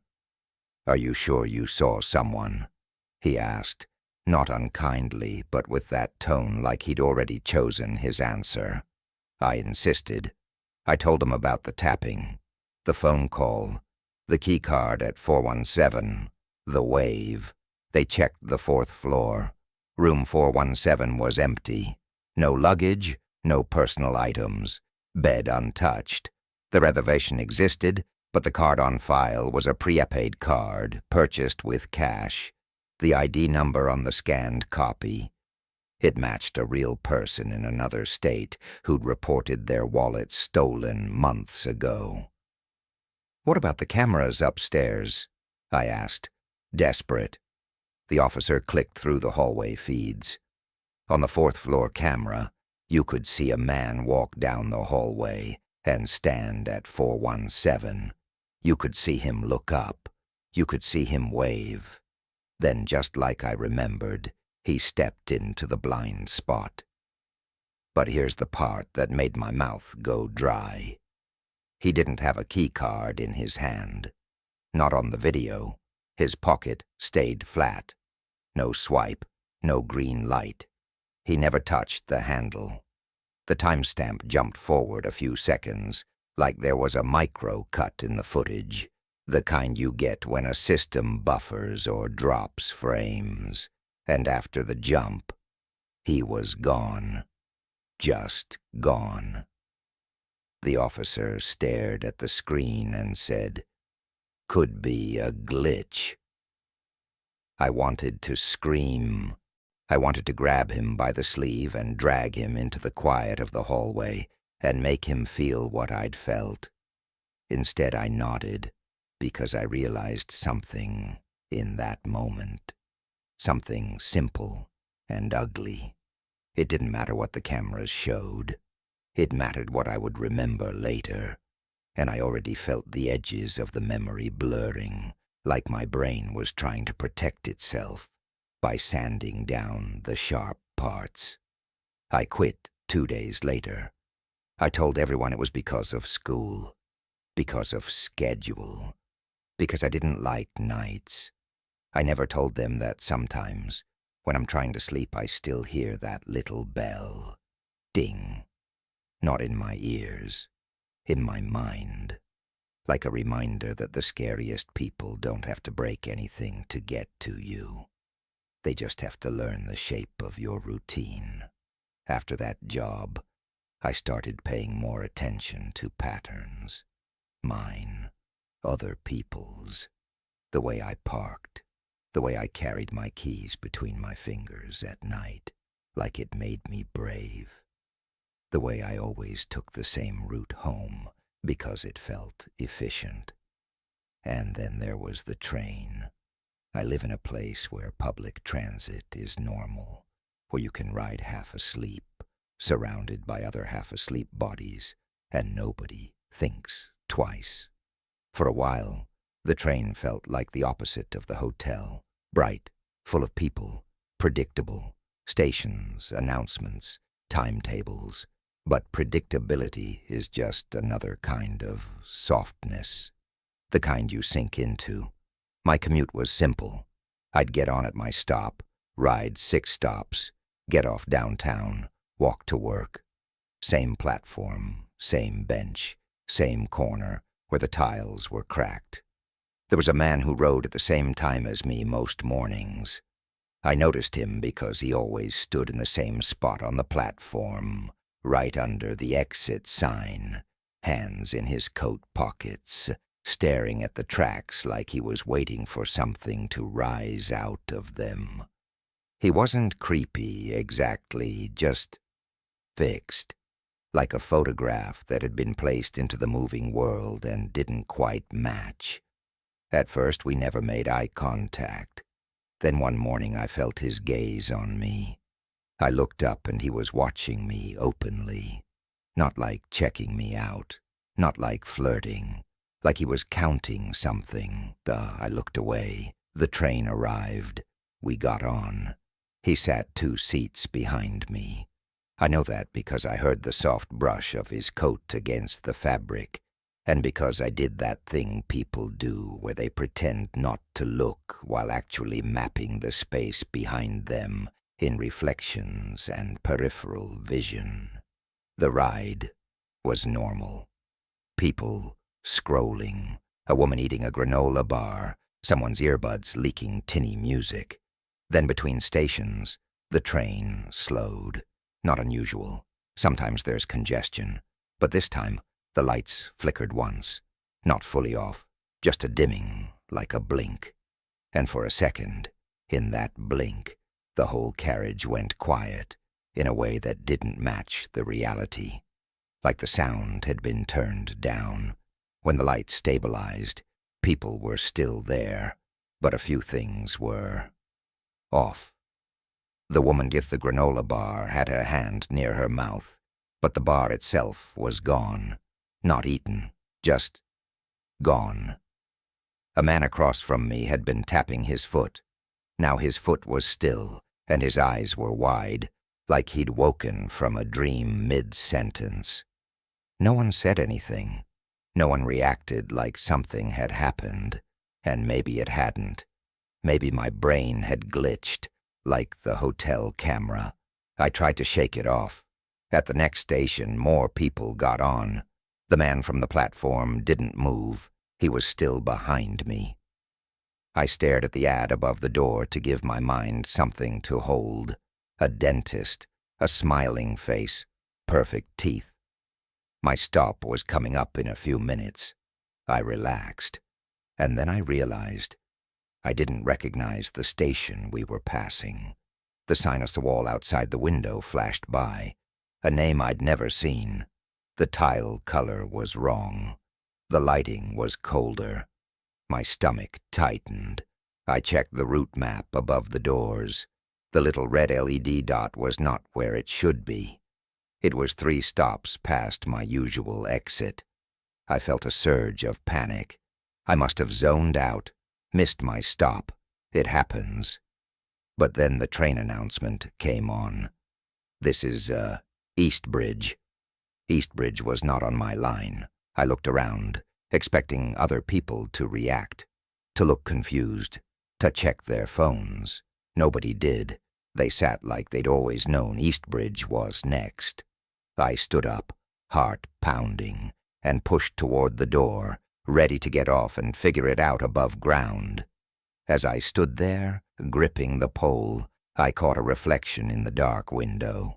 Behind me, the man was smiling. Not big, just enough to change his face. When the doors opened, I stepped out, fast. The platform was nearly empty. The air smelled damp, like concrete after rain. The lighting buzzed faintly. I turned back toward the open train doors, planning to step back on if this was some weird express reroute. But the man stood in the doorway, blocking the entrance with his body, still smiling. He didn't touch me. He didn't shove me. He just stood there like a closed door. The door-closing chime sounded. I stared at him, shocked, and said, "Excuse me." He didn't move. The doors began to slide. I panicked and tried to step forward, but the closing gap was already too narrow. I didn't want to get caught. I stumbled back. The doors sealed. Through the glass he raised a hand, and he waved. The train pulled away, taking my familiar world with it. I stood on that platform, alone except for a maintenance worker down the far end who didn't look up. I went up the stairs, expecting to emerge onto some street I could at least recognize. The exit door opened onto nothing that made sense. A parking lot, a chain-link fence, a row of dead shrubs, no signage, no nearby buildings, just a stretch of road that looked unfinished, like the city had started building something here and then lost interest. My phone had service, but the map app spun like it couldn't find me. It placed my blue dot in a blank gray area labeled only with a thin line for tracks. No station name. I felt embarrassed, weirdly, like I'd done something wrong and the world was punishing me with a stupid mistake. I called my coworker and told her I'd be late.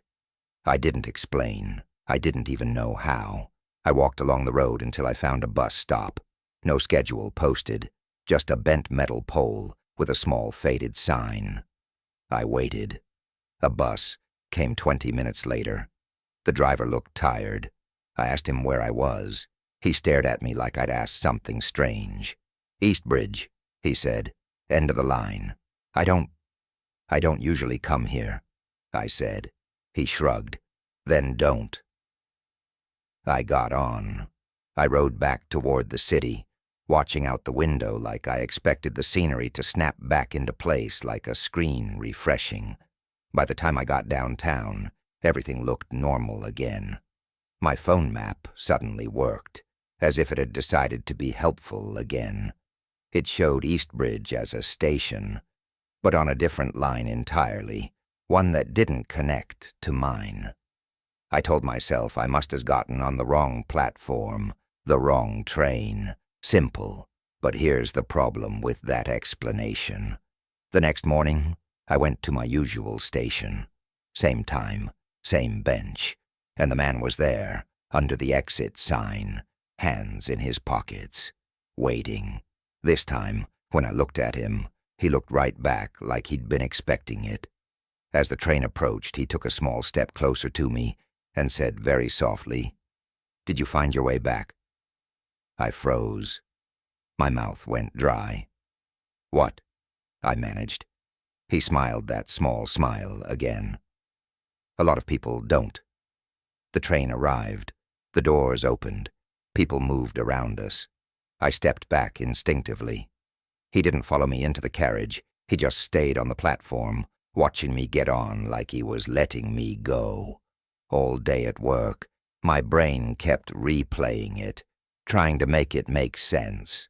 Maybe he'd overheard me asking someone for directions yesterday. Maybe he was just being creepy for fun. That night, I barely slept. I kept thinking about the way nobody else reacted, the way the world had felt like it had dipped, like a moment had been cut out. The next morning I avoided him by walking to the far end of the platform, but he was there too. Not rushing, not chasing, just there. Like the station itself had placed him where he needed to be. He didn't speak, he just watched. After a week of this, I changed my schedule. I took an earlier train, and for a while, it worked. No man, no Eastbridge, just normal city exhaustion, until one morning, on the earlier train, the lights flickered. Just a little blink, and in that blink, the sound dropped out again, like someone had muted the world. When the lights stabilized, I was holding my bag differently than I remembered, like my hands had moved without me. Across the aisle, a woman looked up at me with a startled expression, like she'd just realized I was there. And then from behind me, a familiar voice murmured, "There you are." I didn't turn around.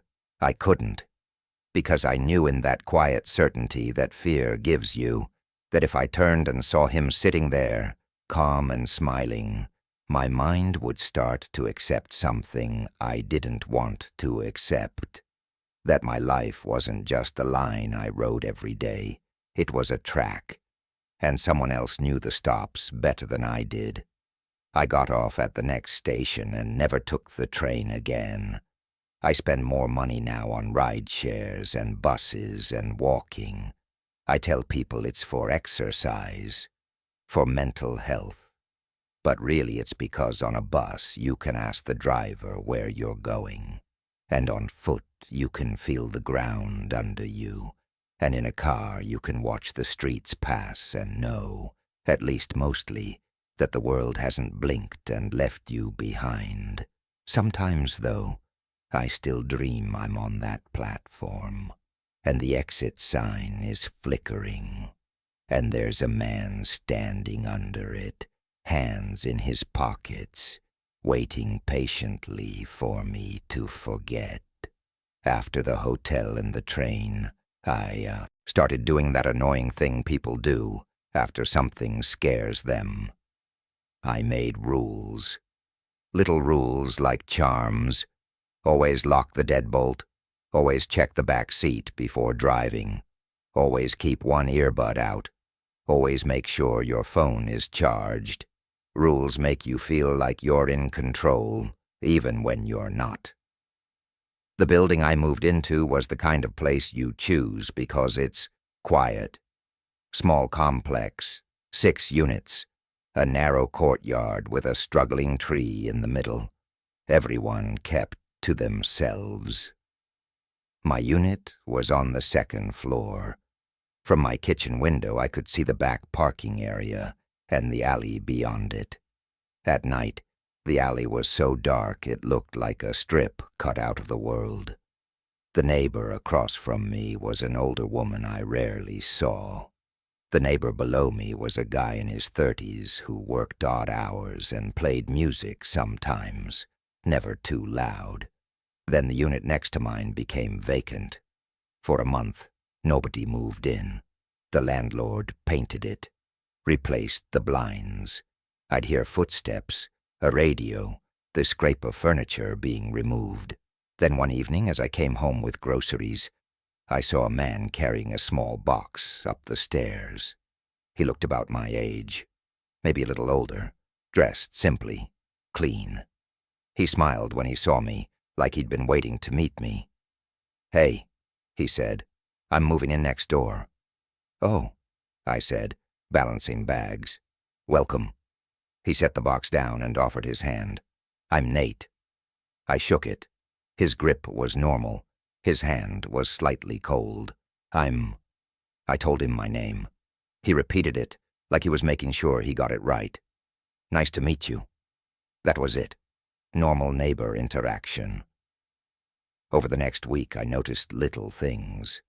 His door would open a few seconds after mine in the morning, like he was leaving at the same time. Not always, but often enough that I started to notice. When I went to take out my trash at night, sometimes his trash bag would appear in the bin right after mine, like he'd heard my door and decided it was time. Again, normal. People sync up, routines overlap. Then one day I came home and found a small package on my doormat. My name printed on the label. I hadn't ordered anything. I picked it up and checked the return address. It was from a local pharmacy. Inside was a refill of a prescription I used to take months ago, but had stopped. The label had my correct name, my correct address, wrong medication. I called the pharmacy, confused. They apologized, said it was a system mistake. They'd sent the wrong order. When I asked whose order it was supposed to be, they refused to tell me for privacy reasons, which made sense. But that night, I heard my neighbor's door open and close. Footsteps. Then, in the hallway, a soft voice. "Hey," Nate said, right outside my door. I froze. I wasn't expecting him. I went to the peephole. He was standing there holding a small bag, like groceries. He didn't knock. He just stood close to my door, facing it, like he was waiting for me to sense him. I didn't open it. After a full minute, he spoke again, softly. I think they mixed up our prescriptions. My stomach turned. I didn't answer. He chuckled gently, like this was silly. "No worries, I'll sort it out tomorrow." Then he walked away. I backed away from the peephole, slowly, heart pounding. How did he know about the package? How did he know I had it? He couldn't see it from his door. The hallway angle didn't allow it, unless he'd been closer, unless he'd been at my door earlier, unless he'd picked it up. I checked my doormat again. There were faint scuff marks, like someone had stood there longer than it takes to drop a package and leave. That night I barely slept. Every small building sound felt amplified. Pipes, settling wood. The downstairs neighbor's TV muffled through the floor. Around 2 a.m. I heard a quiet sound outside my bedroom window. Not a bang, not a scrape, just a soft tapping. 3 taps, a pause, 3 taps, like someone trying to get a rhythm right. My bedroom window faced the alley. 2nd floor, no balcony, no reason for anyone to be there. I lay still, listening. The tapping stopped. Then I heard something else, a very faint sound of breath, like someone exhaling close to the glass. I turned my head slowly toward the window. The blinds were closed, but not perfectly. There was a small gap where one slat didn't align. I stared at that gap. A shadow passed over it, briefly darkening the thin line of streetlight. Something moved outside my window. My throat tightened. I didn't get up. I didn't check. I stayed frozen until morning light made everything seem stupid and harmless. The next day, I told myself it was a tree branch. It had to be. Wind, branch, problem solved. But when I left for work, I noticed something that made me stop on the stairs. Nate's welcome mat. It was the same as mine. Same cheap home lettering. Same faded teal color. Same little leaf pattern in the corners. Mine had been there since I moved in. I'd bought it because it was on sale. Now his was identical. I stared at it longer than I should have. As if sensing my gaze, his door opened. Nate stepped out, holding keys, and smiled. "Oh," he said lightly, "we match." I forced a laugh that sounded like air escaping. "Yeah, guess so." He looked at my mat, then back at me. "It's nice," he said. "Good choice." I didn't know what to say, so I just nodded and kept walking. Over the next weeks, the matching got worse, in a way that was hard to describe without sounding paranoid. He bought the same brand of laundry detergent I used, the kind with a specific scent. I noticed because I could smell it in the shared hallway, strong and clean. He started wearing the same type of black beanie I wore in winter, same fold, same little tag on the side. One day I stopped at a small coffee shop near work and ordered my usual oat milk latte, 1 pump vanilla. The barista knows me. It's a tiny place, routine. As I waited, I heard a voice behind me. "I'll have the same," Nate said.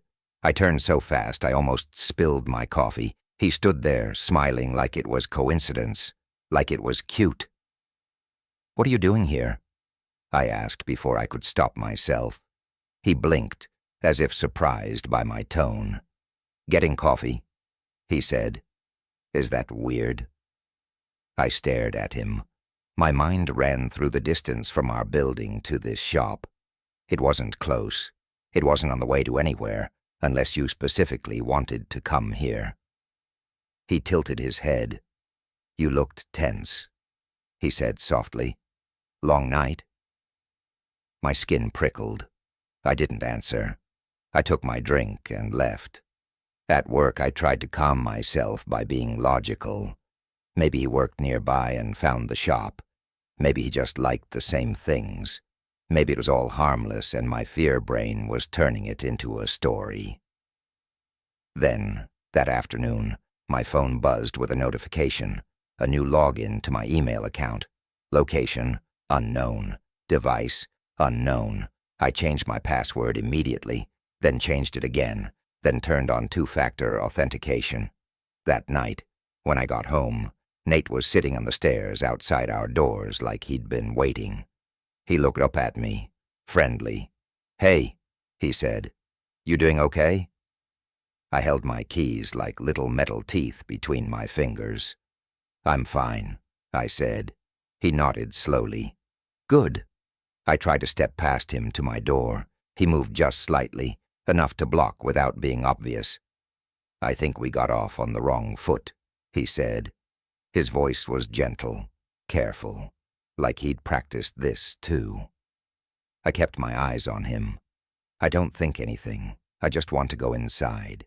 He smiled, but it didn't reach his eyes. "Of course," he said. "Go inside." I unlocked my door quickly and stepped in. Before I closed it, he said very softly, "Your old password was easy to guess." My stomach dropped. I slammed the door and locked it. I stood there in my entryway, shaking, listening for his footsteps. I heard him stand up slowly. Then from the other side of the door, his voice again, almost affectionate. "You're doing the right things now," he said. "Changing, adapting. I like that." Then he walked into his unit next door, and the click of his lock sounded exactly like mine. I called the landlord the next morning and asked if I could break the lease. I didn't tell the full story. I said there was an issue with a neighbor. The landlord sighed like he'd heard it before and said he'd see what he could do. While I waited, I started staying at a friend's place. I only went back to my apartment to grab clothes, to check mail, to feel like I wasn't running. Each time, I'd approach my door and feel this thick dread, like the hallway air had become heavier. One day when I came back mid-afternoon, I noticed Nate's door was slightly open, just a crack. I froze, staring at it. I could hear nothing, no TV, no music, no movement. I told myself to ignore it, but to go inside my own unit and leave. But my eyes caught something through the crack, a strip of paper on his wall, just inside the doorway. It looked like a schedule, my schedule. I stepped closer without meaning to, like my body was being pulled by the need to know. The paper was taped to his wall at eye level, handwritten, times, notes, 7:12, leaves for work, 7:18, returns for phone, Mondays, 6:03, arrives home, 6:10, checks mail, 10:47, lights out, average. It went on. Weeks of it. Little details, what I wore, when I carried groceries, when I took out trash. At the bottom in a different ink, one line, soon she'll stop checking. My mouth went numb. I backed away. My foot hit a loose stair edge and made a small creak. Inside Nate's unit, something shifted, a soft sound like fabric moving. I didn't wait. I ran down the stairs and out of the building like I was escaping a fire. That was the day I stopped going back at all. The landlord eventually let me out of the lease. I moved quickly. Different neighborhood, different building, different locks. But here's what still gets me. Late at night, when everything is quiet. It wasn't the schedule itself. It was that last line. Soon she'll stop checking. Because I still don't know what he meant by soon. And I still don't know what would have happened if I'd stayed long enough to find out. Some fears follow you because they're unresolved. They don't end with a chase or an attack or a dramatic moment where you can point and say, "That's when it happened." They end with you leaving, and the person behind you still smiling, still watching, as if your leaving was just another note on the schedule. I tried to reset my life after that. New apartment, new locks, new routes. I told myself it was over. Then my mom called and said casually, "I found some of your old stuff." She'd been cleaning out the attic of my childhood home, the house I grew up in, the house I hadn't thought about in years except in small, harmless flashes. Bike in the driveway, smell of wet leaves, the sound of my dad's keys in the bowl. My dad died when I was in college. My mom eventually sold the house and moved to a smaller place. She was sorting through what was left. "I have your journals," she said. "Do you want them?" I hadn't written in journals, not really. Not in any serious way. Maybe a notebook or two as a kid, but nothing important. "Sure," I said. "You can bring them next time you visit." A week later, she arrived with a cardboard box and set it on my kitchen table like it was nothing. Inside were old school papers, a couple of stuffed animals, and 3 notebooks. 2 of them were mine. I recognized my handwriting on the cover. Messy, adolescent, my name in bubble letters. The 3rd notebook wasn't. It was plain black, no label. I looked at my mom. "What's this?" She frowned, thinking. "It was in the back corner, with your stuff." "It's not mine," I said. She shrugged. "Maybe a friend's? You want me to toss it?" I should have said yes. I should have thrown it away without opening it. But curiosity is its own kind of trap. I waited until she left. Then I opened it. The first page had a date, Not the year I lived in that house as a kid. A recent date, 2 months ago. My throat tightened. The handwriting was neat and careful. Adult. The first entry was short. I'm in the house now. It still smells the same in the closets. I flipped pages. The entries continued over weeks. Whoever wrote it described the house like they knew it intimately.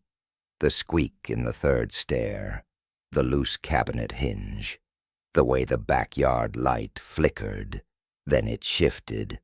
I found myself writing down what I remember, because it feels like the house remembers too. There was a girl here. She used to stand in the hallway at night and listen. She thought the sound in the wall was pipes. It wasn't. My skin went cold. I flipped faster, hands shaking. The writer described me, not in a vague way, in specific childhood moments that weren't in any photos. Things only someone who had watched could know. She hid candy wrappers in the vent because she didn't want her mother to find them.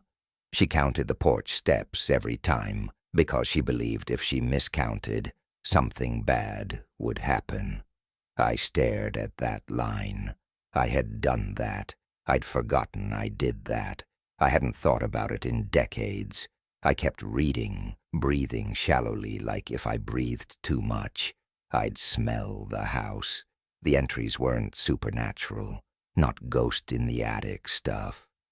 They were about listening, about noticing, about the way a house can teach you where to stand so you can hear someone upstairs without them hearing you.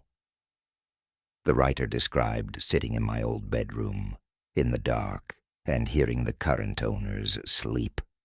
Then, near the middle, I saw my dad mentioned. He used to check the locks twice. Good habit, but he always missed the window latch in the dining room. My mouth went dry. That latch had been broken once, I remembered suddenly. My dad had blamed cheap hardware. He'd been angry for a day, then fixed it. I hadn't thought about it since. I flipped again, faster. Then I found an entry that made my stomach drop so hard I felt nauseous. She used to wake up sometimes with no memory of falling asleep.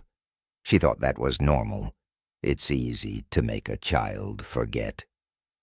I sat back, notebook trembling in my hands. My mind started doing that thing it does when it finds a possible explanation for something it doesn't want to feel, trying to rationalize. Maybe this was some kind of elaborate prank. Maybe someone found my old journals and wrote fan fiction-style creepiness. Maybe my mom mixed up boxes. Maybe. But the dates were recent. The details were too exact. The writer wasn't imagining a childhood. They were mapping it like a floor plan. I turned to the last few pages. The final entry was only a few lines. I think she lives nearby now. I saw someone who looked like her at the grocery store. Same way of turning her head when she hears a sound. People don't change as much as they think. If I go to her door, I wonder if she'll recognize the feeling. My heart hammered so hard, it felt like it was pressing against my ribs from the inside. I snapped the notebook shut and stared at it on my table like it might move on its own. Then I did something impulsive and stupid. I drove to my mom's new place with the notebook in my bag because I needed her to tell me I was overreacting. I needed another human voice in the room with me. When I got there, she looked surprised. "You forgot something." I held up the black notebook. "Mom, did you read this?" She took it, glanced at the cover, and frowned. "No." "Are you sure it came from the attic?" "Yes," she said, now uneasy. "Why?" I opened it and showed her the dates, the entries, the lines about me. Her face changed as she read, the color draining slowly like someone turning down a light. This isn't funny," she whispered. "It's not," I said. She swallowed. eyes fixed on the page. Who would write this? I shook my head. I don't know. She looked up at me, and I saw something in her expression that scared me more than the notebook. Recognition, not of the handwriting, of the fear, like she'd felt it before and had worked hard to bury it. Your father. She started, then stopped. What? I pushed gently. What about Dad? She sat down at her kitchen table like her legs had lost their strength. Your father used to say, she whispered, that sometimes he heard you walking around at night. I frowned. I sleepwalked? She shook her head slowly. No. He said it didn't sound like you. He said it sounded like careful footsteps, like someone trying not to be heard. My mouth went numb. She pressed her fingers to her lips, thinking. He checked the doors. He checked windows. He never found anything. And then, after a while, he stopped talking about it. I stared at her, and something heavy settled in my chest. Did you ever... I began, and my voice cracked. Did you ever think someone was in the house? My mom didn't answer right away. She looked down at the notebook, and in a small voice she said, I used to find the pantry door open in the morning, and I thought it was just old hinges, and then I'd find it closed again, and I thought I was just tired. She rubbed her arms like she was cold. There were nights I woke up and felt like someone had just left the room. A long silence sat between us. I realized something then, something that made my stomach turn. If someone had been in that house, if someone had been watching, it wasn't just my childhood being described in that notebook. It was my parents' denial being described, too. It was the way humans will accept almost anything if admitting the truth would mean the world is not safe. I left my mom's place with the notebook still in my bag, because neither of us knew what to do with it. You can't call the police and say, someone wrote about my childhood house like they were there. That night, back in my apartment, I locked everything. I sat at my kitchen table, the notebook in front of me, and I tried to think like a calm adult. Then I remembered the last line. If I go to her door, I got up and checked the peephole. The hallway outside my unit was empty, but on my doormat, right where my welcome mat used to be in that old building, there was a small object, a candy wrapper, old, faded, the kind I used to hide in the vent when I was a kid. I stared at it for a long time before I picked it up. It crumbled slightly in my fingers, dry with age. It shouldn't exist, and yet there it was. As if someone had reached backward through time, through memory, through the soft places in my mind, and left me a reminder that the house never forgot me. And neither did whoever had been inside it. After that, I stopped believing in coincidence the way I used to. I started believing in selection, in being chosen. Not chosen like fate, chosen like a target. And that's when I remembered the therapy group. I didn't join because I was in crisis. I joined because I wanted to be healthy. That's what I told myself. After the neighbor and the notebook and the train, I wanted something that made me feel like I was taking control, like I was being proactive. It was a community center program, cheap, sliding scale. A weekly anxiety group in a room that smelled like dry erase markers and old coffee. The facilitator was a calm woman in her 40s with kind eyes. The group was small, 6 people. We sat in a circle of plastic chairs and talked about triggers, about grounding techniques, about how the body stores fear. It was gentle. It was boring in a good way. On the 3rd week, a new person joined. A man, quiet, Late 30s, maybe. He introduced himself as Eli. He didn't share much. He mostly listened, but when he did speak, it was in this careful tone, like he didn't want to take up too much space. He said he had trouble sleeping. We all nodded, of course. The facilitator asked what his nights were like. Eli hesitated, then said, "I wake up and I'm not sure if I've been awake the whole time." That line hit me so hard, it felt like someone had tapped my chest. I tried not to react. Other people shared. I sat there with my hands clasped tightly, listening. After the meeting, as chairs scraped and people gathered their coats, Eli approached me. "I liked what you said," he murmured. I hadn't said anything memorable. I'd barely talked. "Thanks," I said politely. He nodded. "The part about routines," he said, "about how you don't notice you're doing them until someone else notices, too." My stomach tightened. "I don't remember saying that," I said, trying to sound casual. He smiled faintly. "Maybe you didn't. Maybe I just heard it that way."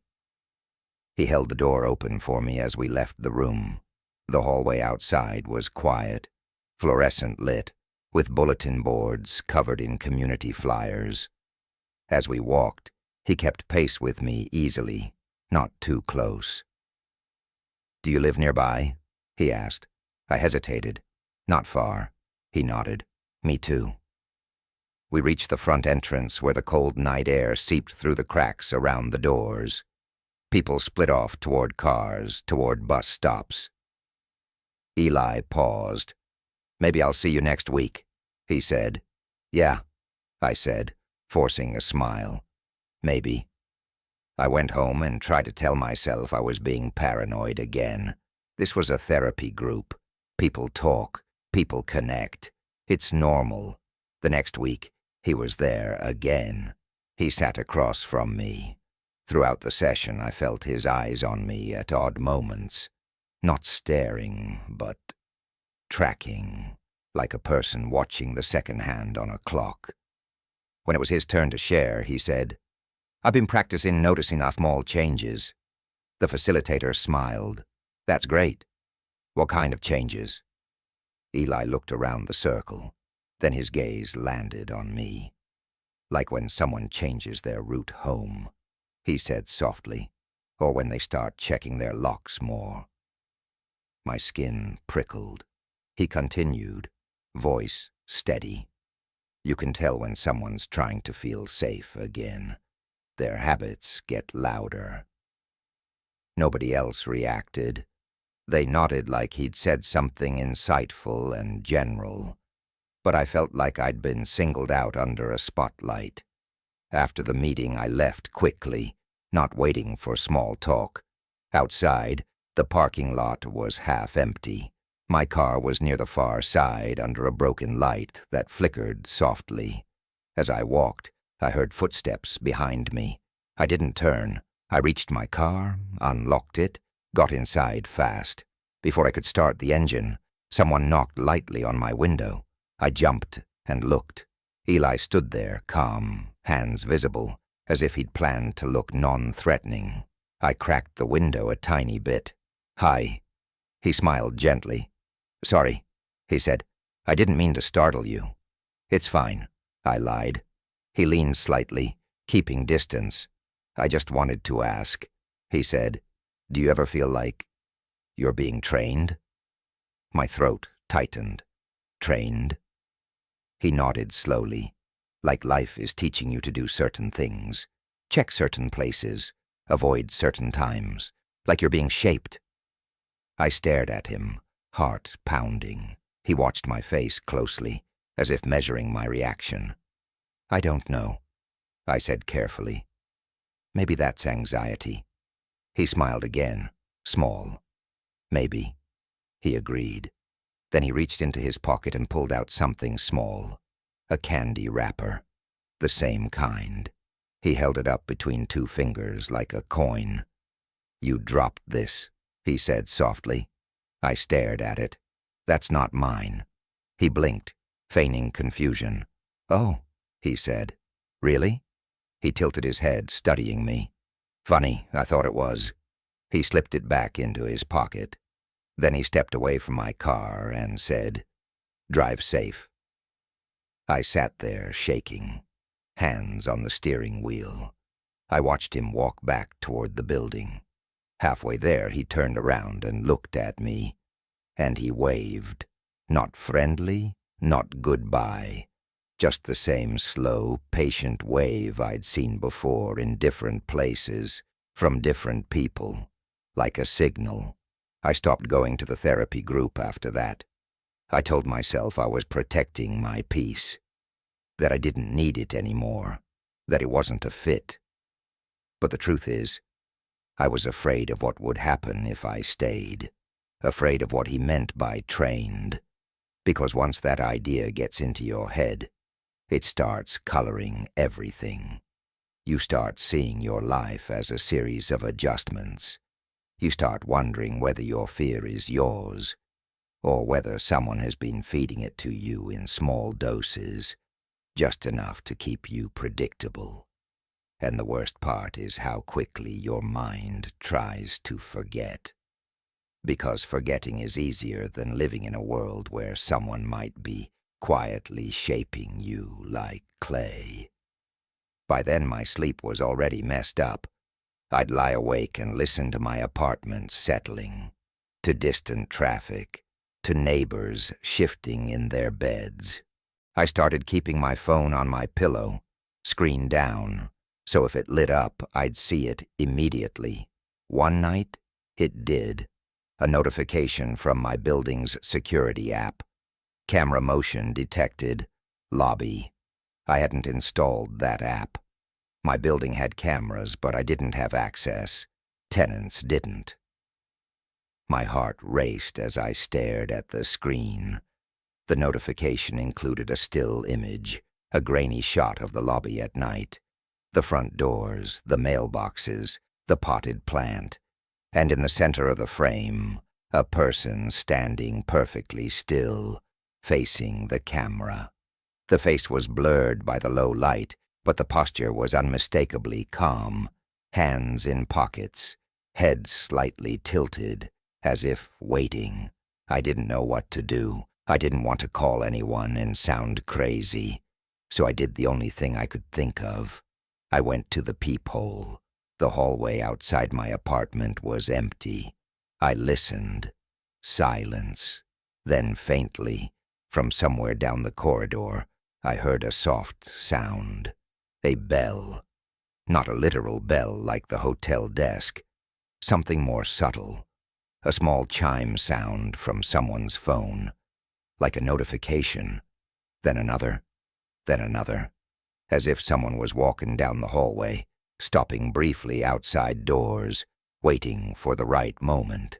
I backed away from the peephole and stood in my dark apartment, breathing shallowly. No banging, no threats, no dramatic confrontation. Just the slow, quiet certainty that someone might be outside, and that if I made a sound, they would know exactly where I was. I stayed still for a long time. Eventually, I must have fallen asleep, because the next thing I remember is waking up in the morning with my phone on the floor and a faint ache in my neck, like I'd slept in a strange position. When I checked the notification, it was gone. No record, no screenshot, like it had never happened. And that's the part that always makes me feel sick when I think about it.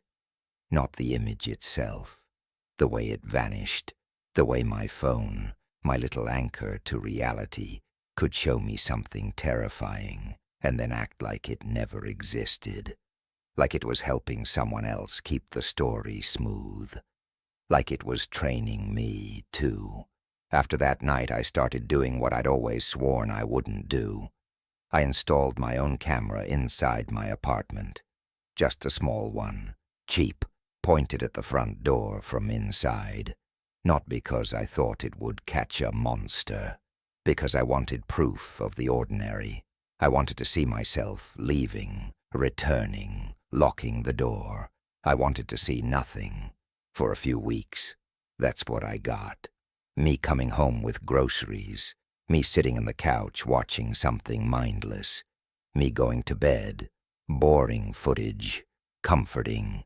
Then one morning I woke up and checked the timeline like I sometimes did, just to reassure myself.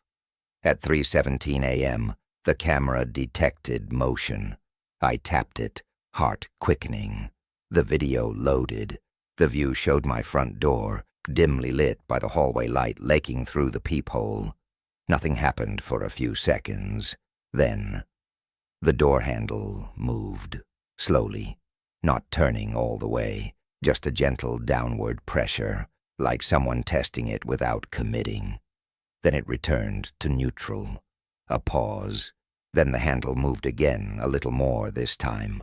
My stomach tightened. Then, the door didn't open because it was locked. The handle stopped moving. And then, in the audio, I heard something that made my mouth go dry. A soft exhale, right outside the door, like someone had leaned in close to the crack and breathed out, patient, almost relieved. Then very faintly, I heard a whisper.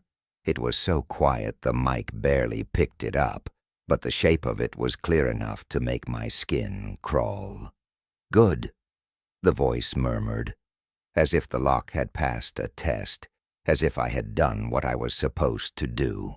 I sat there on my bed, staring at the video, shaking, because whoever was outside wasn't angry they couldn't get in. They sounded satisfied, and that's when it finally hit me, not as a dramatic revelation, but as a slow, heavy understanding. Maybe the point was never to enter. Maybe the point was to let me know they could, to let me know they were there, to keep me in that state where I'm always checking, always adjusting, always thinking about them. Because fear is a kind of leash, and if you hold it long enough, you don't even have to pull. You just have to let the other person feel it around their neck. The first time I understood that, I was working nights in an office building downtown. Not a glamorous job, just a small security contract. Mostly I sat at a desk, with old monitors, watched doors nobody used, signed for deliveries that never came, and took a few walks through silent floors that smelled like carpet cleaner and burnt coffee. I liked it, honestly. Night work has a gentle rhythm. The city outside is still awake, but the building is asleep. It feels like you're keeping watch over something that can't defend itself. The elevators breathe. The air system hums. The emergency lights glow like soft, patient eyes. I learned the building's habits the way you learn a person's habits. The 8th floor always ran cold. The stairwell door on the 3rd floor latched weird, like it needed a second pull. The west entrance sensor had a delay, half a second of silence before it beeped. After a week or two, I could tell if something was off without even looking up. And then, on a Tuesday that felt like every other Tuesday, something changed in a way that was hard to explain. It started with the elevator. I was eating a late dinner, cold noodles from a plastic container, watching the lobby camera. The building was locked down, no tenants, no cleaning crews, just me and the lights that never fully went out. On one of the monitors, I saw the elevator indicator above the doors in the lobby. It lit up. Not the doors opening, just the little arrow and the number. Like someone had pressed the call button from another floor, and the elevator was coming down. The building used key cards. After hours, you needed a card to call the elevator. Tenants had them, but tenants weren't here. I had mine, but I was sitting still, The desk was 10 feet from the elevator doors, and I could see the call buttons from where I was. No one was there. The indicator went from 12 to 11 to 10, slow and smooth, like normal. I remember putting my fork down, not because I was scared, more like because I didn't want to chew loudly while I listened. The elevator reached the lobby. Ding, the doors opened. Empty. I waited for a second, expecting maybe someone would rush out at the last second, like they'd been hidden by the frame of the camera. But no, the cab was empty, bright inside, perfectly clean, like it was waiting for somebody who never showed. I stood up, walked over, and looked inside in person. Nothing. No bag, no smell of cologne, no scuff of shoes, just that faint, metallic air elevators always have. I hit the close door button. The doors slid shut. Then I went back to my desk and tried to laugh at myself. Old buildings do weird things. Maybe a glitch. Maybe the system thought there was a request. Maybe the elevator just cycled. I took another bite of noodles, and the indicator lit up again. This time it didn't come down from 12. It came down from 3, 3, 2, 1. Ding. Doors open. Empty. I didn't get up right away. I stared at the open elevator like it had insulted me. Then I leaned forward to look at the call button panel on the wall. No fingers near it. No reflection of a person in the shiny metal. I walked over again, stepped just inside the cab, and looked at the floor buttons. One of them was lit. The 8th floor. I didn't press it. I stood there longer than I meant to, reading the little 8 that glowed behind the plastic. The air felt slightly colder inside the cab than it did in the lobby, which I know is normal, but I noticed it more than usual. Like the elevator wanted me to pay attention. I pressed door open to keep it from shutting. Then I got my radio and called the other guard on shift, who was stationed at a different building across town. He answered half asleep. I told him what was happening, and he chuckled and said, "It's a ghost, man." I didn't laugh. I wasn't in the mood. He asked if I'd checked the logs. The elevator system had a simple printout log in the maintenance room, timestamps, floor requests. Usually I ignored it. I told him I'd check. The maintenance room was in the basement, and the basement always felt like you were walking into the throat of something. The lights were harsh and white. The concrete was too clean to feel real. The pipes overhead ran like veins. I found the elevator log binder, flipped to the latest page. There were entries. 11:43 p.m. Request. Lobby. Destination. 8:11:51 p.m. Request. 3. Destination. Lobby 11:52 p.m. Request. Lobby. Destination. 8. I stared at the paper for a long time. My mouth felt dry in a way that didn't match the temperature. Requests. Not cycles. Not malfunctions. Requests. I told myself it could still be a system error. It could be printing nonsense. It could be repeating old commands. So I did what you do when you're trying to prove you're not afraid. I went to the elevator and rode it to the 8th floor. The doors opened to a dark hallway with a soft emergency glow at the ends. Tenant offices were shut. Glass doors reflected me back in faint, warped rectangles. My footsteps were louder than they should have been, like the hallway had been waiting to hear a person again. I walked the floor, checked bathrooms, checked the small break room, looked under tables even though that was ridiculous. Nothing. I stood near the elevator again, listening. The building made its normal night noises, a distant click from the air system, a settling creak, somewhere, water moving in pipes. Then very softly, From behind one of the tenant doors, I heard something that sounded like a chair sliding. Just once. A gentle scrape. I froze with my hand half raised toward my radio. I waited. No more sound. My brain did this thing where it tried to finish the picture.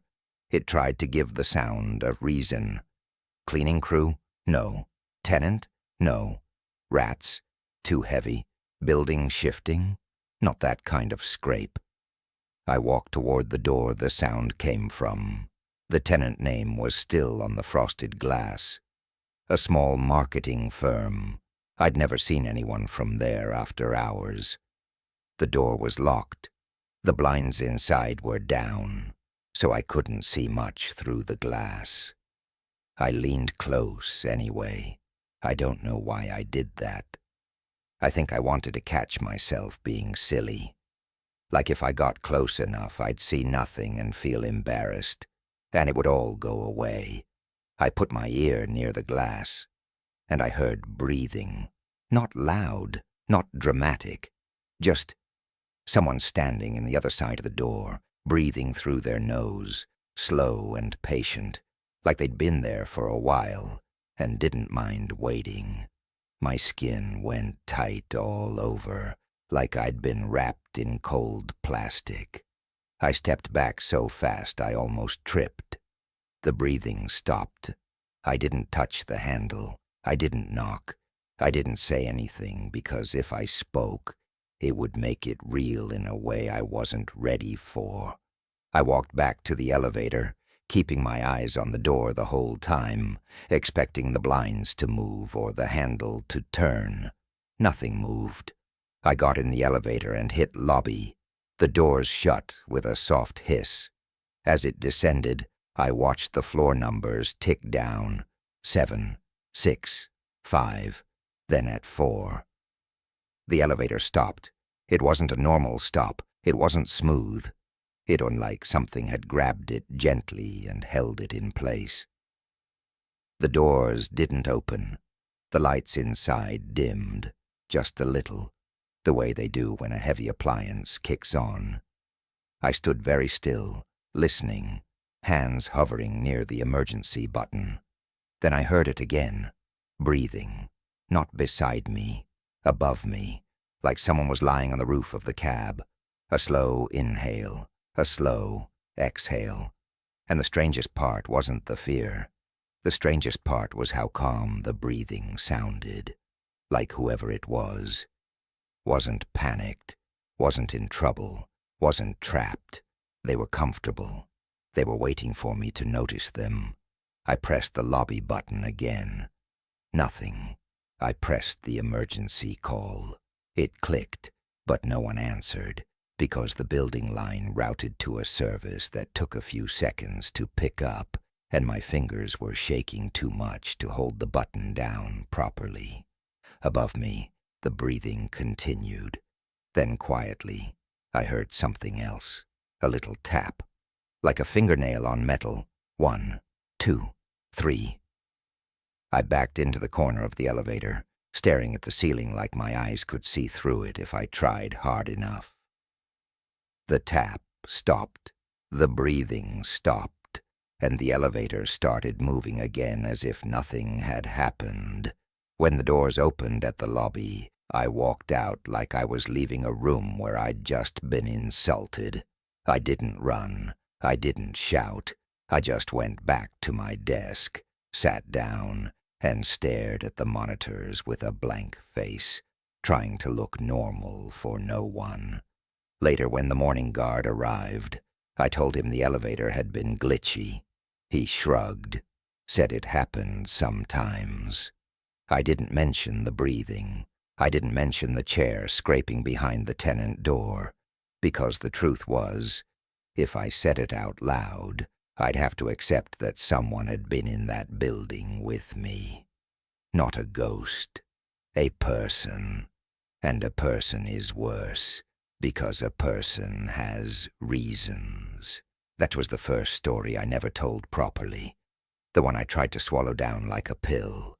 and it stayed quiet inside me until a different quiet thing happened, months later, in a place that was supposed to feel safe. I had taken a short trip alone to clear my head. I booked a small rental apartment. Nothing fancy, just a clean bed, a little kitchen, and a living room with a couch that smelled like laundry soap. The host left a note on the counter in careful handwriting. Wi-Fi password. Trash day. Please water the plant by the window. Everything looked normal. The first night, I slept hard. The kind of sleep where you wake up and don't know what year it is. The second night, I started noticing the sounds. Apartments always have sounds. Pipes, neighbors, doors. Someone's TV bleeding through walls like a faint heartbeat. But this was different. It was like the sounds were timed. At around 1:10 a.m., I heard a soft click from the hallway side of the apartment, like someone turning a lock, then thinking better of it. At 1:17 a.m., a gentle scrape, like furniture shifting. At 1:22 a.m., the tiniest metallic jingle, like keys being handled carefully so they wouldn't clink too loudly. I sat up in bed and listened. No footsteps, no voices, no elevator ding, just those small, precise sounds that felt practiced. I told myself it was a neighbor leaving early for work, trying not to wake someone up. I told myself it was nothing. Then at 1:30, I heard it. A soft, dragging sound along the wall, not on the floor, on the wall itself, like a fingertip tracing the paint in a slow line. It moved from the bedroom wall toward the living room wall, staying at about the height of a person's shoulder, steady and unhurried. I held my breath, because the instinct to be quiet is stronger than logic when you're afraid. The dragging sound stopped near the living room. Then came 3 gentle taps. Tap, tap, tap. A pause. Then 3 more. Tap, tap, tap. It wasn't random. It was patterned. Like someone testing a spot. Like they knew exactly where to touch. I got out of bed and walked barefoot to the living room, trying to move silently even though it felt stupid. There was a small bookshelf against the wall, a cheap one, light wood. On it were a few books the host had left, tourist guides, a novel, a cookbook. I stared at it. Nothing moved. Then I realized something I hadn't noticed before. One of the books was upside down. I know that sounds tiny. Nothing. But I was the only one staying there. I hadn't touched the shelf. And I read spines the way you read faces. You can tell when something's been rearranged. I walked closer. The upside-down book wasn't just upside down. It was slightly pulled out, like someone had gripped it and started to remove it, then changed their mind. I reached out to push it back in, and the shelf wobbled. Not because I bumped it hard, because it was already loose, like it had been moved away from the wall and put back. I crouched and looked behind it. There was a small square in the drywall, maybe the size of a large phone, cut with something sharp and then patched badly. The paint didn't match exactly. The edges were soft. I stared at that patch for a long time, my mind moving slowly, like it didn't want to arrive where it was going. Then I did something I still feel weird admitting. I pressed on it. The patch gave slightly, like thin cardboard under paint. I used my fingernail and lifted the edge. It peeled back easier than it should have. Behind it was a hole, and behind the hole was darkness that didn't feel like the inside of a wall. It felt like a gap, a space, a place where air could move. I held my phone flashlight up and shined it inside. The beam caught on insulation and dust. And then deeper, it caught on something reflective, something like glass. I leaned closer, heart thudding, trying to angle the light, and I saw it. A camera lens, small, hidden, pointed outward. For a second my brain tried to reject it, tried to turn it into something else, a pipe fitting, a screw, a random piece of junk. But lenses have a certain look, that little dark eye, that clean curve. I stepped back so fast I hit the bookshelf, and in that moment I heard a sound from somewhere above me. A soft creak in the ceiling, not the normal settling creak. This one was deliberate, like weight shifting. I didn't stay in that apartment. I didn't pack carefully. I threw my things into my bag, grabbed my shoes, and left, with my hair still damp and my shirt inside out. In the hallway, I stood by the elevator and stared at the door of the apartment, waiting for it to open, waiting for someone to step out and say, "Oh, sorry, it's not what it looks like." No one came out. I went down to the lobby, walked into the night, and sat in my car with the doors locked, hands trembling on the steering wheel. I reported it the next day through the rental platform. The host responded quickly, too quickly, with polite confusion. They said it must have been an old repair. They said they'd never seen anything like that. They said they were horrified. And the platform sent me a generic message about taking safety seriously. I never found out what happened. I never got closure. But what stayed with me wasn't even the camera. It was the tapping, the dragging finger along the wall, like someone had been checking their mark, like that hole had been opened and closed many times, and that night I just happened to be awake enough to hear the routine. After that, I started paying attention to small changes in my own home. Not in a paranoid way. At least I told myself it wasn't paranoid.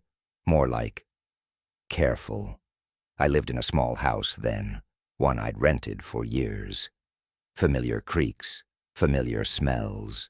The kind of place where you know how long it takes the hot water to kick in, and which floorboard complains near the kitchen. One evening I came home from work and noticed my front door wasn't fully latched. Not open, just not tight. I stood on the porch with my key still in my hand and stared at the gap in the frame. Maybe I'd rushed out in the morning. Maybe I hadn't pulled it closed all the way. That's what I told myself, because the alternative felt childish. I pushed it open and stepped inside. Nothing looked disturbed. No missing things. No broken windows. Just the normal quiet of my house waiting for me. But the air smelled different. Not strongly, just slightly off. Like somebody had used a different soap. I walked through the living room, turned on lights, checked the back door, checked the windows. Everything seemed fine. Then I went to the bathroom to wash my hands, and when I leaned toward the mirror I saw something on my cheek. A faint smudge, like a fingerprint. Not my fingerprint. Too wide, too oily. I wiped it off with my palm and stared at myself, feeling a coldness in my chest that had nothing to do with the room. I tried to shake it off. I cooked dinner. I watched something on TV. I kept the volume low because after the rental apartment, loud noise felt like a lie you told yourself. That night, I went to bed and locked my bedroom door. Not because I usually did, but because my hands wanted something to do. I fell asleep eventually, and I woke up at 3:04 a.m. to a sound that took a second to understand. A soft, rhythmic click. Click, click, click. It was coming from the hallway. At first I thought it was the thermostat, but it was too steady, too intentional. Then I realized it sounded like someone gently flicking my light switch on and off, but not fully. just enough to make that tiny internal mechanism click without making the light actually change, like somebody playing with the switch in the dark. I lay in bed, eyes open, listening. Click, click, click. I wanted to believe it was a mechanical issue, something loose, something settling. But the clicks would pause sometimes, like whoever, or whatever, was doing it, was listening back. Then it stopped entirely. Silence. I stayed frozen, waiting for the next sound, and in that silence I noticed something else. My bedroom door handle, it was moving, not turning all the way, just testing. A tiny twitch, a gentle pressure and release like someone trying to see if it was locked without making the latch sound. I stared at it, my throat tight, and I couldn't make myself move. My body had decided that stillness was safer than action. The handle stopped. Then very softly, I heard something slide along the door, not scratching, more like fabric, like a sleeve brushing it. Then footsteps, so light they barely counted as footsteps, moved away down the hallway. I didn't get up. I didn't call out. I didn't even reach for my phone because I was afraid the screen light would betray me. I lay there until sunrise, barely blinking, listening to my house breathe. In the morning I found the front door chain was undone. Not broken, not forced, just unhooked. And I found something else that made my stomach turn in a slow, heavy way. A small piece of clear tape on the edge of my bedroom door frame. Like someone had placed it there as a marker, so they could tell later if the door had been opened or if someone inside had woken up and moved. It was such a simple trick, a thing you'd never notice unless you were looking for it. And I hadn't been looking for it before. I started checking windows and locks obsessively after that. I bought new deadbolts. I got a cheap camera for the porch. It helped a little, but not in the way you'd think. Because once you learn that someone can be in your space without stealing anything, without breaking anything, without leaving a dramatic sign, you start to understand that the point was never the stuff. The point was the access. The point was being able to stand in your hallway in the dark and touch your light switch like it belonged to them. I moved out a few months later, told friends it was for a better commute, smiled when they said, "Good for you." I didn't tell them about the tape. I didn't tell them about the way the doorknob moved like a careful hand was thinking, and I thought, for a while, that I'd outrun that feeling. But then I took a job driving rideshare on weekends to save extra money, and I learned that you can carry the wrongness with you. Because the wrongness isn't always the place. Sometimes it's a person. I picked up a passenger one night around 11:40. The pickup point was a grocery store parking lot. Bright lights, empty spaces, a few carts drifting. The app showed the name Maya. A woman got into the back seat, quiet, hoodie pulled up. She didn't slam the door, didn't greet me, just sat down like she'd already decided not to be a problem. I said hello anyway, asked how her night was. She didn't answer, which is fine. People are tired. I started driving. After a few minutes, she said softly, "You can drop me at the corner instead." I glanced in the mirror. "Sure. Which corner?" "The one before my street." "Okay," I said. "Just tell me when." We drove in comfortable silence for a bit, and I started to relax. Night driving can be peaceful. The road becomes a tunnel of steady light and distant signs.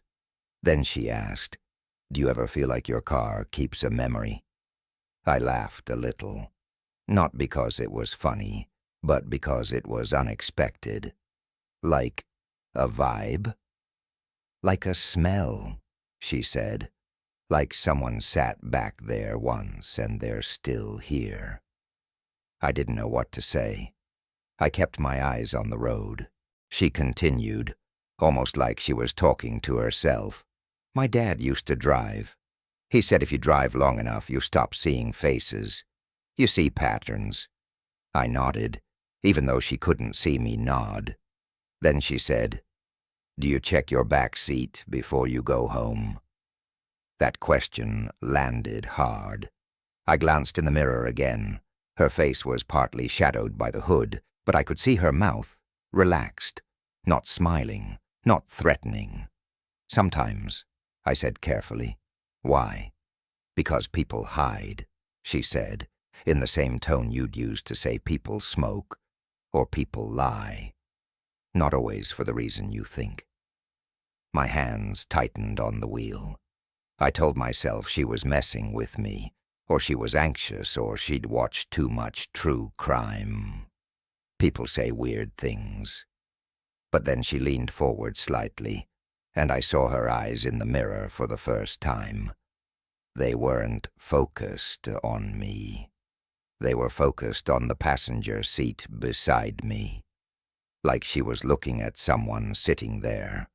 I felt a cold ripple go through my arms. The passenger seat was empty. I'd been alone all night. No friend, no co-worker, no one. I swallowed. "Everything okay back there?" She blinked, like she was coming back from a thought. "Yeah. Sorry." We drove another minute. Then she said, "You're not going to like this." "Like what?" "The route," she said. "The app gives a route that goes past the school. Don't go that way." My heart did that annoying thing where it tries to bite faster, but your body goes stiff. "Why?" "Because the lights are out," she said, "and there's a place to pull over." I forced a small laugh. "There are lots of places to pull over." She said, "No, a place." The way she said it made it sound like a known location, like a habit. I didn't respond. I checked the map. The route did go past a school. I'd driven it before. It was fine. She said, very softly, "They wait there sometimes." I should have ended the ride. I should have pulled into a gas station. I should have done something confident. Instead, I kept driving, because denial can look exactly like bravery if you squint. When we got near the school, I noticed something I'd never noticed before. A car, parked on the side road by the baseball field. No lights on, just a dark shape. Could have been anyone. Could have been a parent waiting for a teenager. Could have been nothing. But as I passed, the car's headlights turned on. Not fully, just parking lights at first. Then the headlights came up, slow, like someone waking up, and the car started rolling.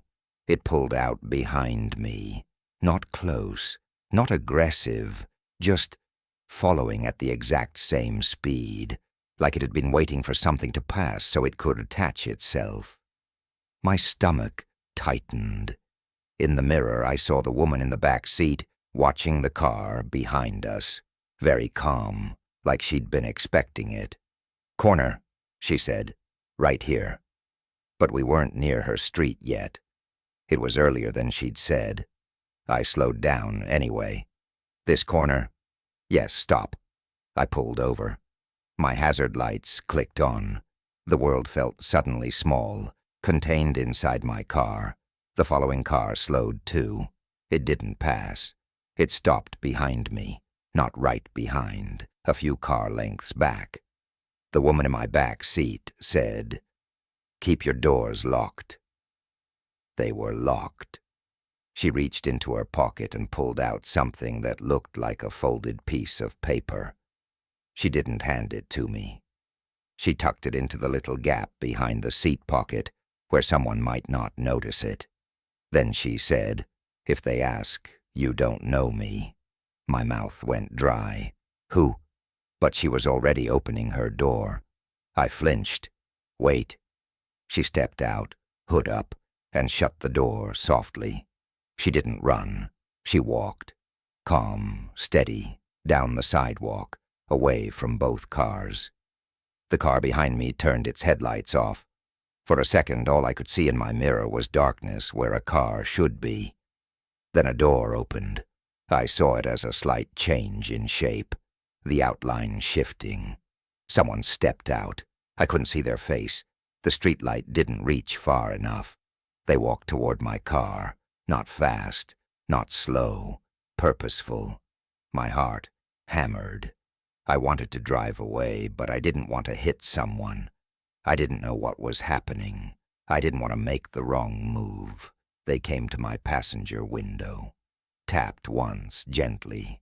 I didn't roll the window down. I stared straight ahead, trying to look like I couldn't see them. Tap, tap. Then a voice, muffled through the glass, low and neutral. "She leave something?" I said nothing. The voice again. "Did she leave something in your car?" I kept staring forward, frozen, listening to my own breathing like it was too loud. The voice sighed, like I was being inconvenient. Then it said, "Okay." Footsteps moved away. I heard their car door shut. Then their car started, and it pulled away, slow, like they weren't in a hurry. Only after it was gone did I realize my hands were shaking so hard that my hazard lights were clicking in and out under my fingers. I ended the ride on the app, marked it as completed. My rating didn't matter in that moment. When I got home, I sat in my driveway with the car off and checked the back seat. Nothing. I checked under the seats. Nothing. Then I remembered the folded paper she tucked behind the seat pocket. I reached back, pulled it out, and unfolded it carefully. It wasn't an address. It wasn't a phone number. It was a list, handwritten, neat, dates, times, license plate numbers. At the bottom, one plate number was circled. It was the car that had followed us. And next to it, in smaller writing, were the words, "Ask them why they park by schools." I sat there for a long time. Then I crumpled the paper and threw it away, because I was afraid of what it meant to keep it. But even now, sometimes, when I get into a car at night, any car, I catch myself glancing at the passenger seat, remembering the way she looked at it like it wasn't empty. The next story is quieter, but it's the one that made me stop trusting my own memory. I had to have a minor procedure done, nothing dramatic, and I was kept overnight in a hospital for observation. I was fine, just groggy, just bored. Hospitals at night don't feel like normal buildings. They feel like systems, like you're inside a machine that's designed to keep people alive, whether anyone is paying attention or not. The nurse assigned to my floor was kind in that practiced way nurses get. Calm voice, quick hands, tired eyes that had seen too much without showing it. She checked my chart, checked my vitals, asked me the usual questions. Then she paused and said, "You're still allergic to latex, right?" I blinked. "No, I'm not allergic to latex." She frowned slightly, flipped a page on her clipboard. "It says here you are." "I'm not," I said again, firmer. "I never have been." She stared at the paper. Then she smiled a little, like it was a harmless clerical error. "Okay, good to know." She walked away, and I watched her back disappear down the hall. A while later, another nurse came in to give me medication. Different person, different face, same calm. She looked at my wristband, then at the medication, then at me. "Can you confirm your birthday?" she asked. I did. She hesitated. "That's not what I have." I felt a slow chill. "What do you have?" She read a different date. Not even close. A different month. I sat up slightly, the sheets whispering. "That's not me." She checked the wristband again, then the chart, then the medication label. Her face went careful. That's strange. She left, saying she'd be right back. I sat there in the dim room, listening to the hallway. The curtain by the window moved slightly with the air system. My IV line rested like a cold leash along my arm. A few minutes later, the first nurse returned. She looked less relaxed now. "Sorry about that," she said. "We had a mix-up in the system. It's fixed." I nodded, but my mouth felt dry. "How does that happen?" "It just does," she said, too quickly, then patted the bedrail like she was comforting a dog. "Try to rest." After she left, I stared at the ceiling for a long time. I tried to sleep, but I kept thinking about the latex allergy, the wrong birthday, the calm way they both brushed it off. Then around 2 a.m., I heard my name spoken in the hallway. Not shouted, not urgent, just spoken, like someone reading it off a list. I turned my head toward the door. A second later, a man in scrubs walked past my doorway. Not my nurse, not my doctor. I'd never seen him. He stopped just outside my room, and through the narrow window in the door, I saw him look in. He didn't enter. He just looked. Then he glanced down at something in his hand, paperwork, and frowned. He leaned closer to the door window again, looked at me once more, and his expression shifted, subtle, like disappointment. Then he walked away. I lay there, heart beating steadily, trying to explain it. Maybe he had the wrong room, maybe he was looking for someone else, but I couldn't stop thinking about that tiny moment of disappointment, like he'd expected someone different to be in that bed. In the morning, when I was discharged, I asked for a copy of my paperwork. The nurse at the desk printed it, stapled it, and handed it over with a smile. I took it home, made coffee, sat at my table, and looked through it.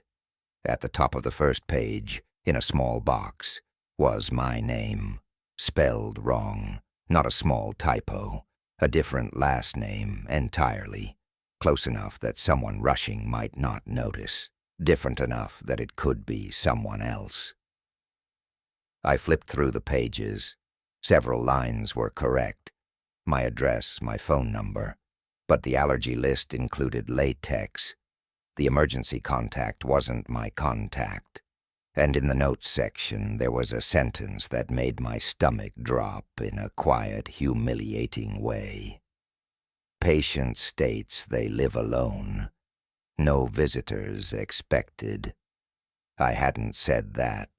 I didn't live alone at the time. And even if I had, I wouldn't have said it like that. It read like someone had been building a profile of me for the system. A profile that wasn't mine, but could wear my details like a borrowed coat. I called the hospital later. I told them the paperwork was wrong. The woman on the phone sounded bored. She said they'd correct it in the system. I asked how the wrong information got there. She said, "Sometimes records merge." Merge. Like two people become one on paper. After that, I started thinking about how easy it is for the world to misfile you, how easy it would be for someone to step into the gap and become you, just enough. And that thought stayed with me until the last story, the one that still makes my skin feel tight when my phone buzzes at night. It happened slowly, the way so many things do now, through little screens, through notifications, through tiny pieces of life delivered in rectangles of light. I started getting voicemails with no sound. At first it was just one, a missed call from an unknown number, then a voicemail. When I played it, it was silent, 10 seconds long, just faint background hiss. I deleted it. Then it happened again, and again, different numbers, same silent message length, always around 10 to 12 seconds. It felt harmless, a robocall glitch, spam. But then I got a voicemail that wasn't silent. It was quiet, yes, but not empty. It was a room sound, a faint hum, someone breathing, and then very softly, someone said my name, not shouted, not urgent, like a test, like they were seeing how it felt to say it. I sat on my couch, staring at my phone, after it ended, replaying it, trying to hear more, trying to place the voice. It didn't sound like anyone I knew. It sounded like someone trying not to sound like anyone. A few days later, I got another voicemail. This one had more noise, like movement. The microphone brushing fabric, a short muffled laugh, not joyful, not cruel, just private. Then a whisper, so close to the mic it sounded wet. You're still doing it. Doing what? I called the number back. It went to a disconnected message. I changed my voicemail settings. I enabled call screening. I told myself it would stop. It didn't. And then one night, I received a voicemail that made my blood run cold in the most ordinary way. It was my own voice. It was a recording of me, talking to someone. Casual, tired, normal. I recognized the conversation after a few seconds. It was something I'd said at work earlier that week near the break room, joking with a coworker about coffee. I remember the exact moment because I'd laughed and said, "I swear this stuff is just burnt hope." And here it was, my laugh, my words, recorded, sent back to me from an unknown number. The voicemail ended with a soft click, like someone setting a phone down carefully. I sat there for a long time, staring at the wall. My house was quiet. My lights were low. The world outside felt far away. I thought about the rental apartment camera. I thought about the tape on my door frame. I thought about the hospital records merging. I thought about the woman in the back seat, looking at the empty passenger seat, like it wasn't empty. And I thought about how, for years, I'd tried to keep myself safe by watching for obvious danger. But the obvious danger isn't what gets you. It's the quiet, patient kind. The kind that doesn't rush. The kind that takes notes. The kind that learns your routines until they can imitate you well enough that even you hesitate for a second. I didn't sleep much after that voicemail. I sat up until dawn, phone in my hand, listening to my house. Nothing happened, and that's what I hate the most, even now. Most of these nights, nothing happens. Most of the time, the elevator doesn't stop on its own. The wall doesn't get tapped. The records don't merge. The voicemails don't come. Life goes on like normal, and you start to wonder if you imagined it, if you exaggerated it, if you were just tired. But sometimes, right when you're about to drift off, there's a moment, small as a breath, when the silence feels like it's holding something back, like it's waiting for you to fall asleep first. And if you've ever felt that, then you already know the worst part. It's not the fear. It's the way your body remembers before your mind can explain why.